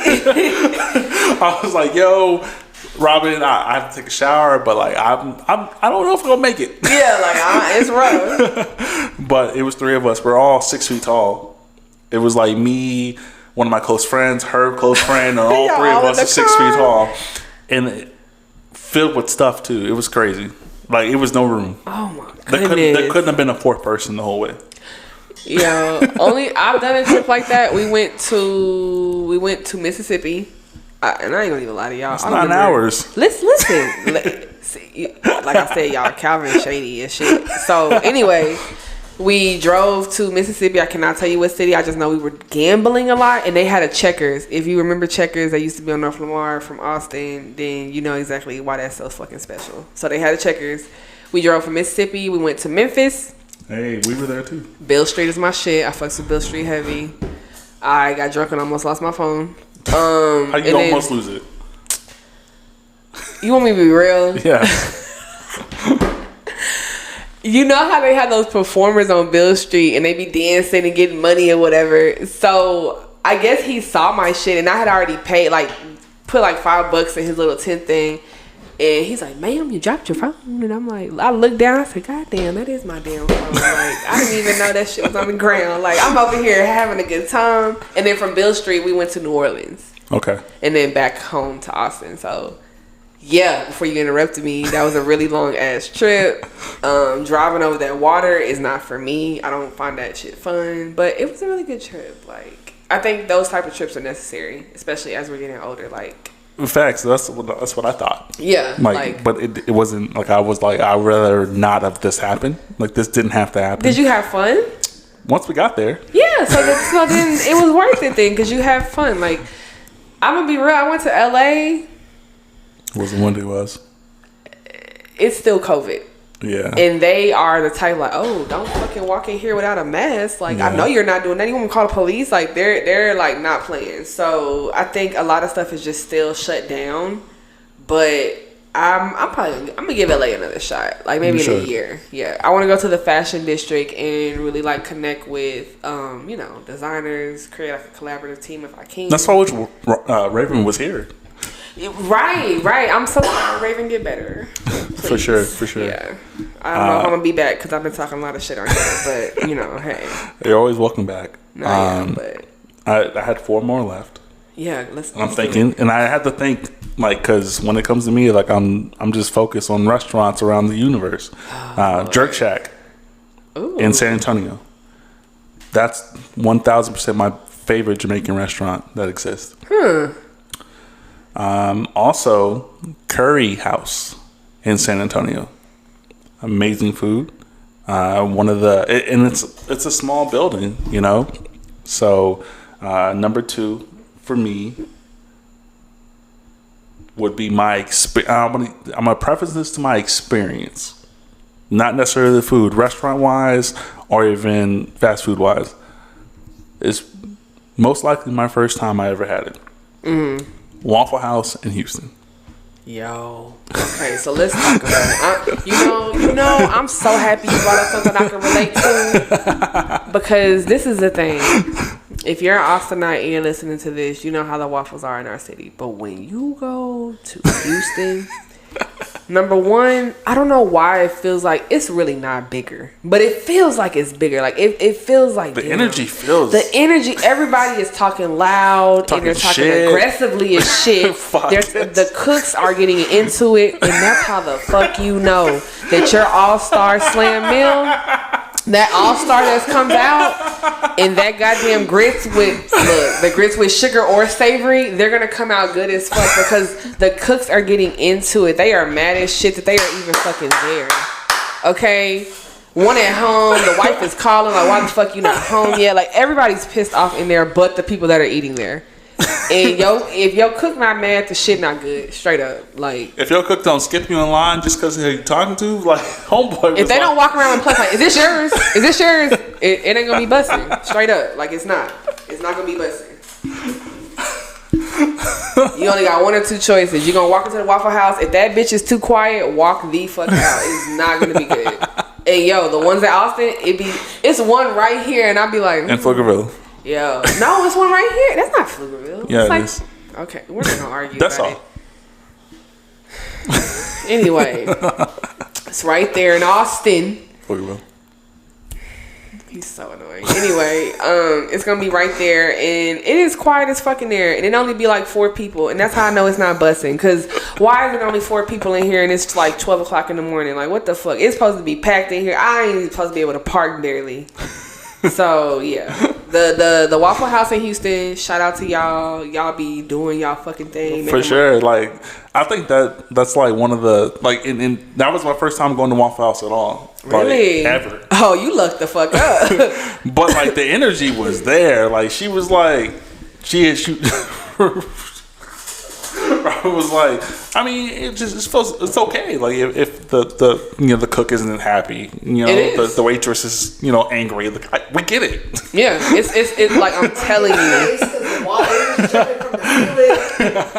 Like if the bathroom don't work, I'm low key okay. This with is the only place in the world that we okay with going to with the shit not being that. Like if I go to fucking like Kirby Lane, I go somewhere else in the morning. Y'all, you better have that shit together when I walk in. Do not play with me. But Waffle House, I'm gonna let you make it because I know you finna season the fuck out of my sunny side eggs. Like, ooh, I fucking love Waffle House. But don't go to the ones in Austin. They trash.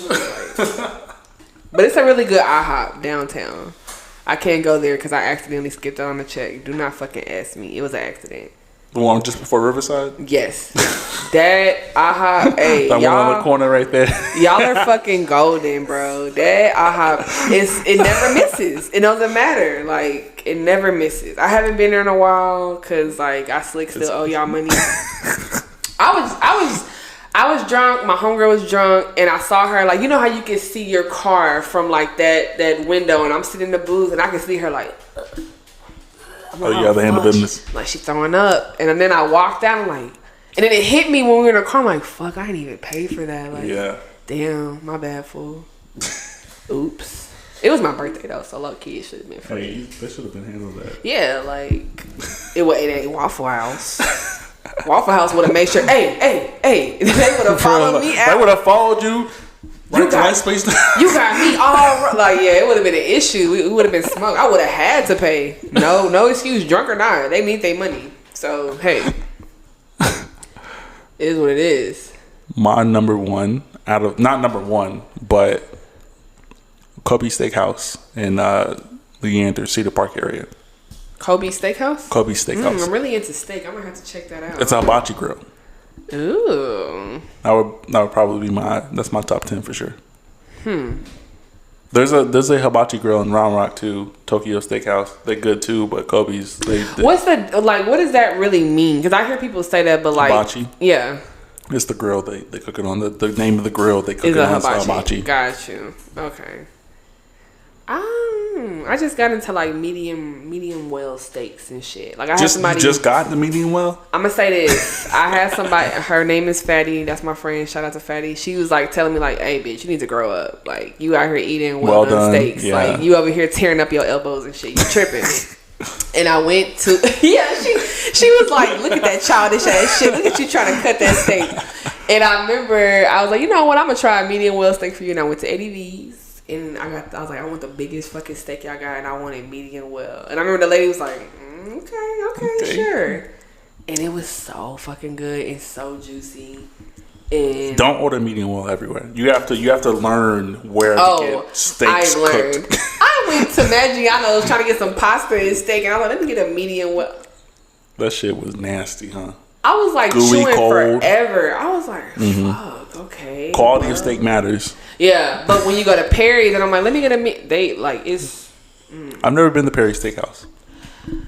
Apparently, they're famous for pork chops. I don't fuck with pork like that. I'm trying to move away from pork for sure. Yeah, I love fucking bacon though. Like, I don't know, it's really hard. But I've been eating more quiche, so I really don't eat bacon outright, but I get the quiche with bacon in it, if that makes sense. But yeah, like, go to Perry's. Definitely go to Perry's. I'm gonna try them eventually. I'm not a hype guy. Like, it's right by fucking Yard House. No, I know, but like, I'm just not a person who like watches other people go to places, and that's what makes me want to go. Like, I want to do it on my own. Like, what you trying to say?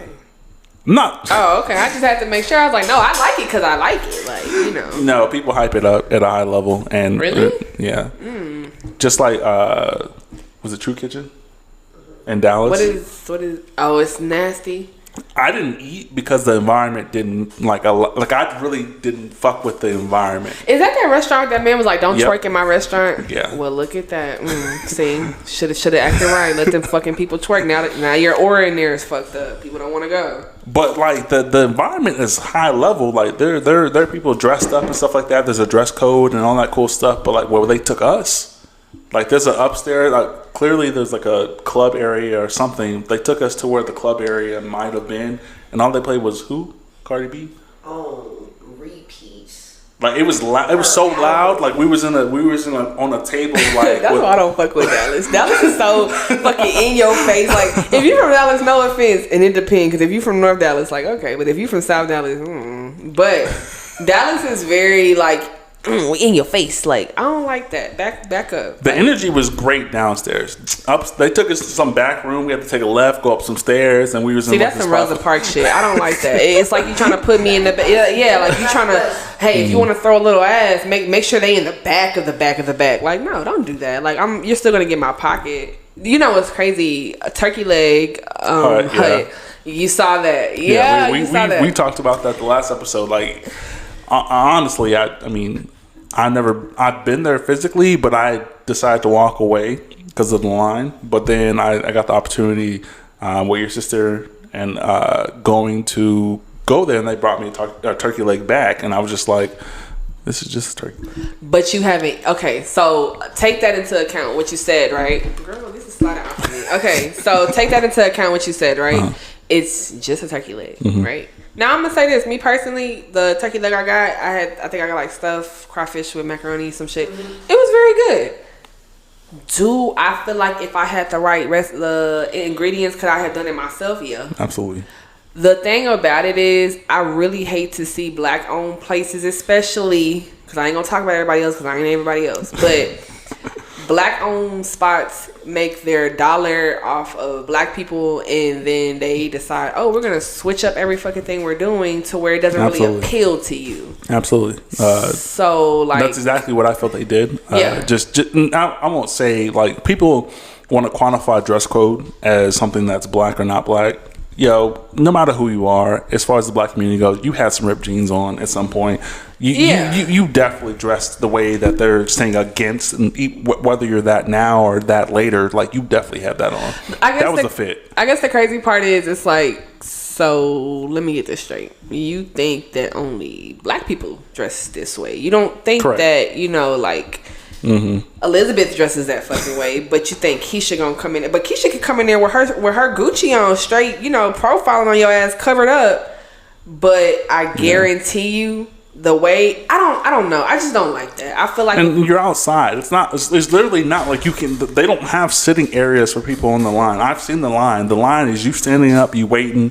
Like you can't sit down in between the wait. You lucky if those heater lamps work and that you staying cool if it's because when I went it was raining and I was like I gotta get some. And what pissed me off, I think I noticed the first thing, there's a whole back room when you first walk in. So I'm thinking that's where we're going. You're not gonna put me under these fucking tents And so you mean to tell me I just waited an hour and a half just to be right outside. The fuck back outside? Yep. And I remember I said that, and she kind of was like, "Bitch, I done heard that 10 times today. Like, I'm not trying to hear that." Absolutely. Like, I don't know. It's really unfortunate. I think they're about to see a major decline in business.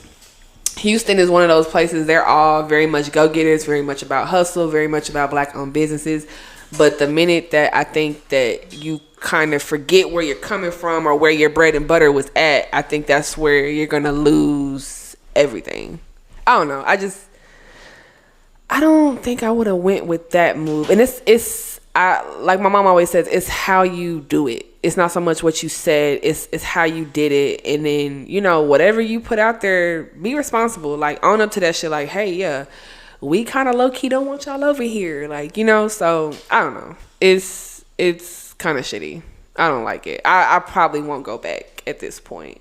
I don't think I will either. Yeah, I wouldn't. Like I said, I feel like that was stuff like, I could be like, Robin, you got some lemon pepper? I could put this on a turkey leg. And, you know, not shitting on y'all. Y'all do y'all thing, but it's not 5-star at all. Like, no, be conscious of what you are in the moment you're in. And I think with business, that's really important. And people kind of get on that high horse and forget, like, damn, you know, like, I don't know. Because I can say there is, like, maybe... There's one girl, no, there's a couple actually. There's a couple women. I've never met them before. Like, Robin, I've never met them in person, seen them face to face. But every day they show me love. Like, oh, House Noel, y'all go shop. Or here's the website. Or I just gave this card to so-and-so. Like, it's always there. So what do I then look like turning around and being like, oh, well, no, I only ship to this place and that place. And you got to have your order in by this. Like, know your audience and also know how to gauge them enough to know the behaviors from that. So then if you put something out and it goes back, like, you knew that shit was coming. You know, like, you don't just dead ass switch up like that. It's a way to go about things, and I just think that was very distasteful. Like, I don't think it was very good at all. Absolutely. Yeah, I don't like it. I'm good. Y'all turkey legs cool, but I mean, that's why I was really against the True Kitchen place. That was one of my biggest things. But I was on his side at first when he like went out and shitted on everyone, like, yo, twerking place. But I went in there, I'm like, why would you not turn up here? Right. Like, why the fuck you not turn? The music's bumping, like, you just in the vibe. What area is it in? I never been. It's downtown, right? Yeah, it's downtown Dallas. Oh wow. And like, I think after a certain hour, they stopped even letting people inside. I actually had a hat on. They told me to take my hat off. When I know you were pissed. He loves his hat. I know. Calvin was like, I know you got it wrong. That turned me off from the start. He was like, but it was the cop. They have a cop outside. Plus, he was like, sir, no hats. So I was like, you have a hat on. The fuck? And I walk in there, and people have hats on, but there's different style hats. It's the fedoras and the shit like that. I'm just like, they said the bougie shit. That's what you need to have on low key. That's what they was trying to say. I was like, nah, this not for me. But you know what? I feel like that, like, that's a lot of people, that's a profile. But a lot of people, like, they're like, oh, Marissa, let's go out. Okay, where we going? Because I can't go downtown because I can get shot. No shade. I hope y'all are all safe. They got shot or anything. Oh Lord, this is coming out bad. Anyway, I hope everybody is safe that was involved in those situations and you're recovering, whatever the case is. But I can't really go downtown because, like, be confident and be safe. You know what I'm saying? And the thing is, like, I think people forget, like, when you go downtown 6th Street, 7th Street, you survived at this age. That too. Hey, yo, I'm 29 and I probably was going downtown at like 17. 16. You survived that. And then you have to understand there are people the same age that you started as that are going down there now, but you survived that. That's not something you should just want to recurrent. I think, but I don't want to go to the Domain either. Like, I'm gonna tell you something. I went to the Domain during my birthday. Calvin, I had maybe 20 people with me. We came off a party bus. I told the party bus man, come back, pick us up. Mm-hmm. We had one person that had on not even like Jordans. They had on like some type of Air Max, and they were like, "Oh no, he can't come in." Oh, that's wild. I looked at him and I said, okay, I just want you to kind of assess this situation a little different and put yourself in my shoes. We're here for my birthday. Everybody is going to spend money. It's 21 people plus myself. Mm-hmm. And you're not going to let him in, but you're going to let everybody else in. Were yours going in somewhere? Yeah, like we were going into Kung Fu to be exact. And then we tried to go into, what's that across? Dogwood, whatever. Dogwood. Which one didn't let him in? Both. And guess what happened? We left. I called the bus driver. I said, oh, no, not on my fucking birthday. And we ended up going downtown. But that's been like a damn near like 2 years ago. That's wild. So, like anytime I've like, especially Dogwood, I don't fuck with because they have a weird like dress policy that doesn't make sense to go into a club, and they want to act like there's something more than that. Now, Kung Fu, I've never had any problems with going to Kung Fu. Really? Yeah, I've never had any issues like walking in there, whatever I was wearing. Now, Rosewood, I've had problems going in there. If you have a jersey on, the club that's probably next door to Kung Fu, it's a white people's place, but it's kind of lit in there. And I just want my beautiful, clear friends to know, like, it's nothing against, because I've had, and I'm saying this because I know y'all gonna watch it. I just want y'all to know I told everybody I was gonna be on this podcast. Let's go. I was like, yeah, you gotta tune in. You guys go on Spotify. And look, I asked Calvin, I was like, hey, what's on Spotify? That's what I'm asking. I'm like, hey, yo, go look it out. But it's nothing against white people. I sometimes meet people who think like, oh, you have a problem with everybody who's not black. No, exactly. I have a problem with everybody being accepted, but not black people. Correct, 1,000%. Especially when I'm spending my money. So the color of money is green, but the color of my skin matter more than that. 1,000%. And that's my issue. Like, be very consistent.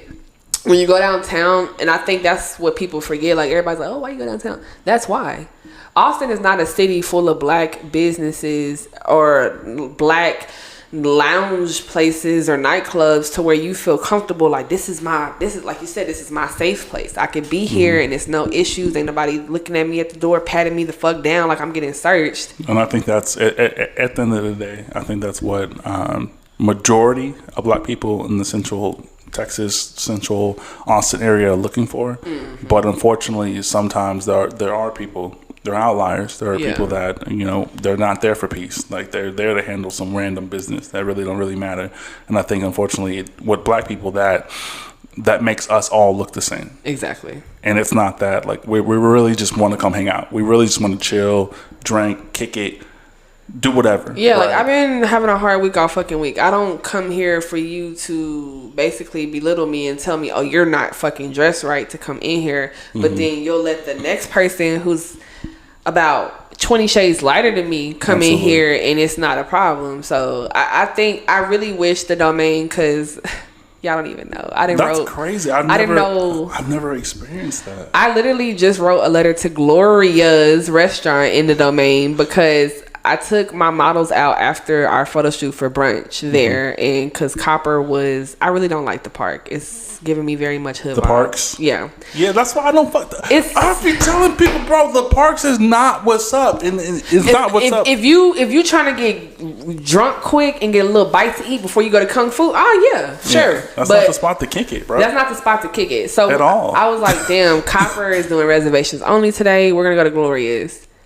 My tab, I think, for all of us was like maybe $240, $250. To me, honestly, that's nothing because shit, I didn't spend more at fucking Perry's. You know what I'm saying? So, and the waiter the whole time, like, I'm watching how he's interacting with other tables and then our table. He's like, oh, are y'all ready? And I remember it was at one point, he was like, oh, let me take your plate. I said, I didn't tell you I was done eating at all. You kind of just took it.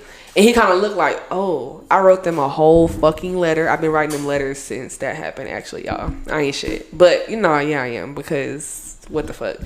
And I basically let them know, like, y'all servers, waiters, whatever, are horrible. You should never look at a group of people and be like, oh, they're not going to tip. And it's crazy. I tipped him $40 just because I felt like, oh, yeah, you thought that's what it was going to give when I came in here. Absolutely. And he was like, oh, thank you.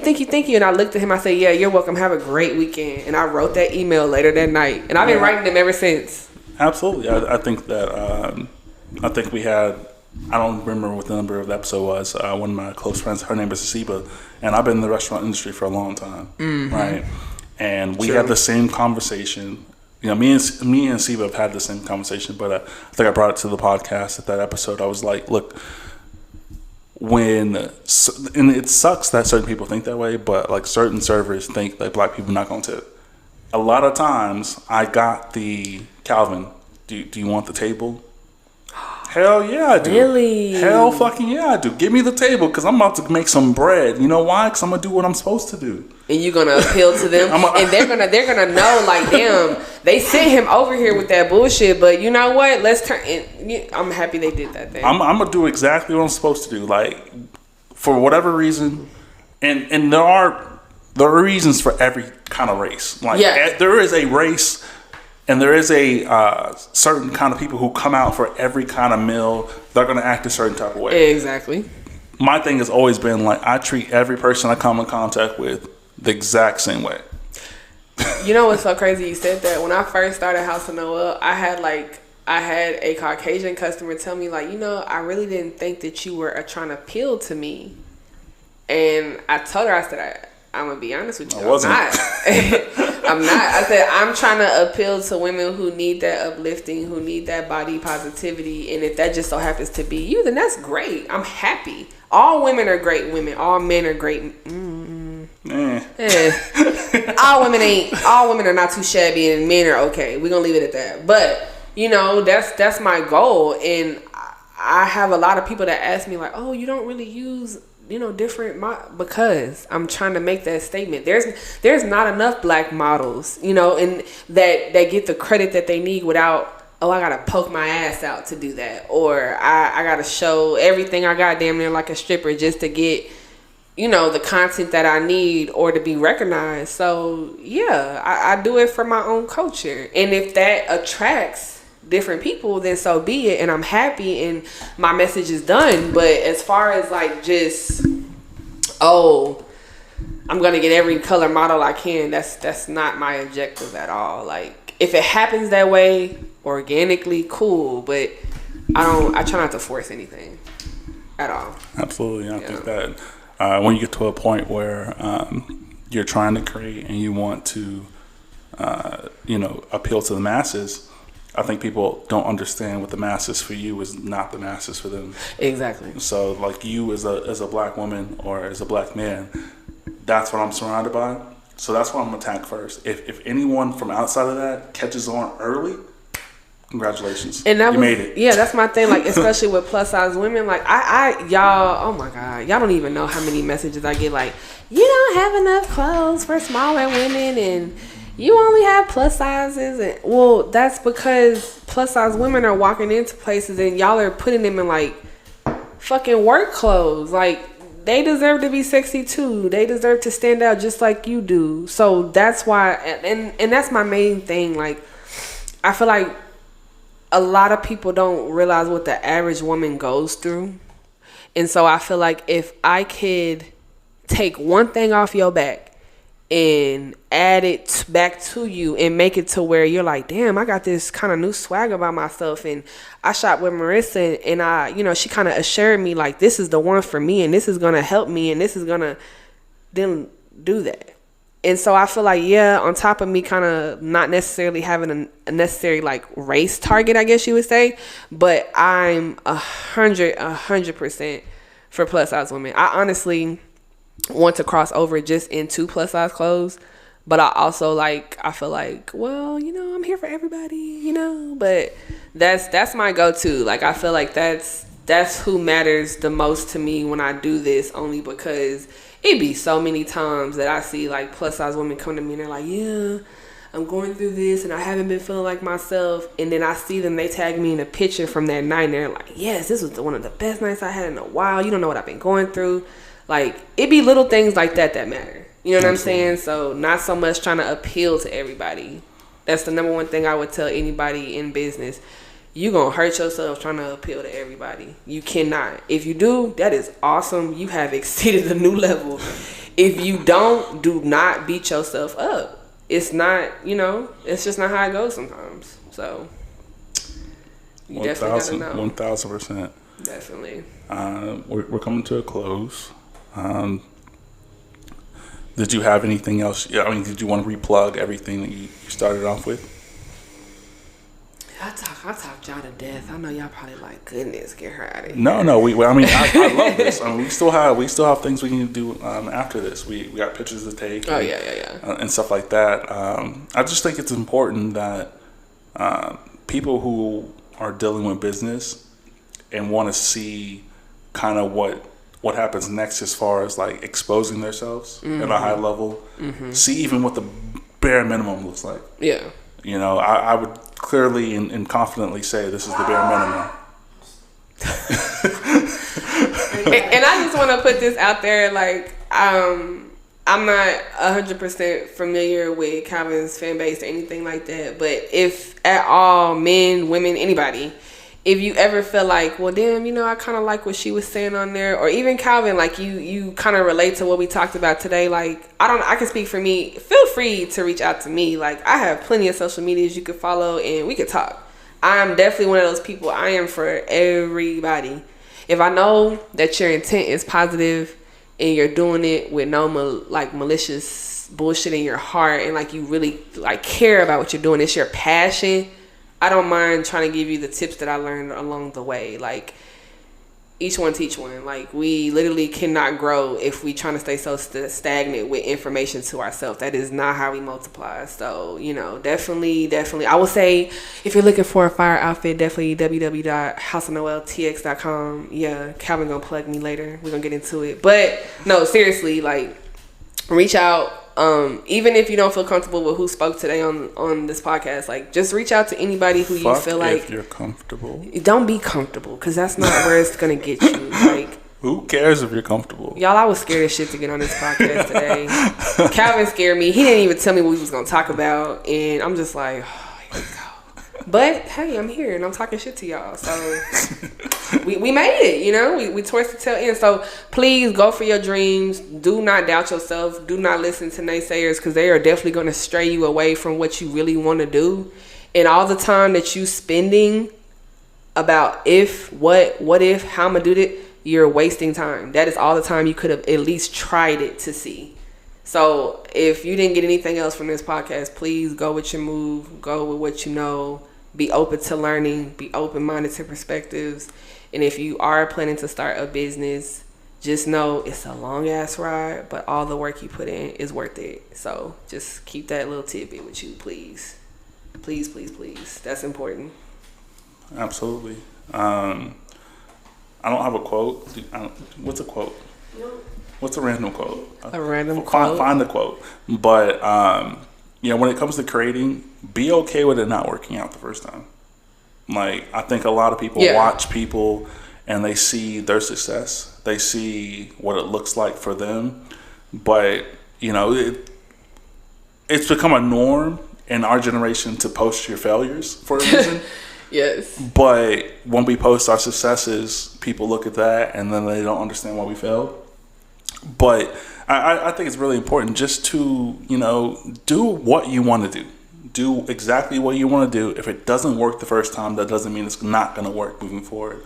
It takes time, tribulations. It really, chances are you're going to fail. Yeah. If you make it, congratulations on the first try. I have all the love for you. I'd love to work with you. And anyone in Austin, anyone here, I'd love to work with you. I'm not in competition with nobody. Like, I will give all the advice in the world I can as far as what I did. It might not be what's for you, you know, but I'm excited for the journey. I'm continuing the journey. The journey is the journey, and right. You have to focus. You have to focus on exactly what you're doing, and it has to make sense to you, nobody else. What is for you is truly for you. Nobody can really deter you from that. And it kind of goes without saying, if you let everything get to you while you're in this business, because I'm not going to lie to you, sometimes depending on what industry you are in, it's a dirty game. It's a lot of... Every industry, like you said.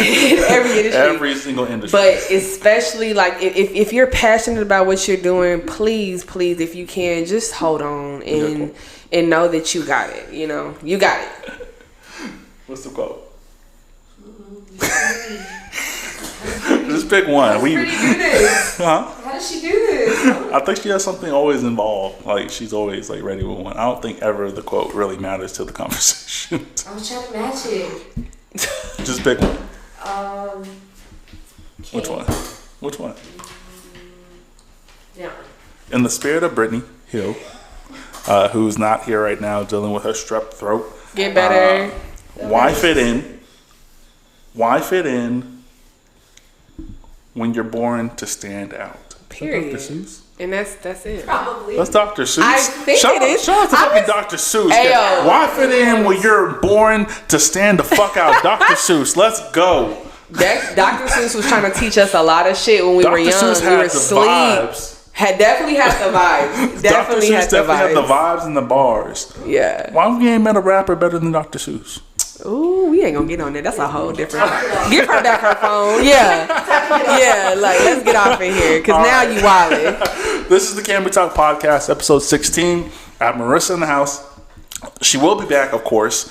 And of course, Brittany and Raven will be back at some point. I don't have a timetable for them. But once again, this is the Can We Talk Podcast. You guys enjoy the rest of your night. Thank you for listening. Thank you guys.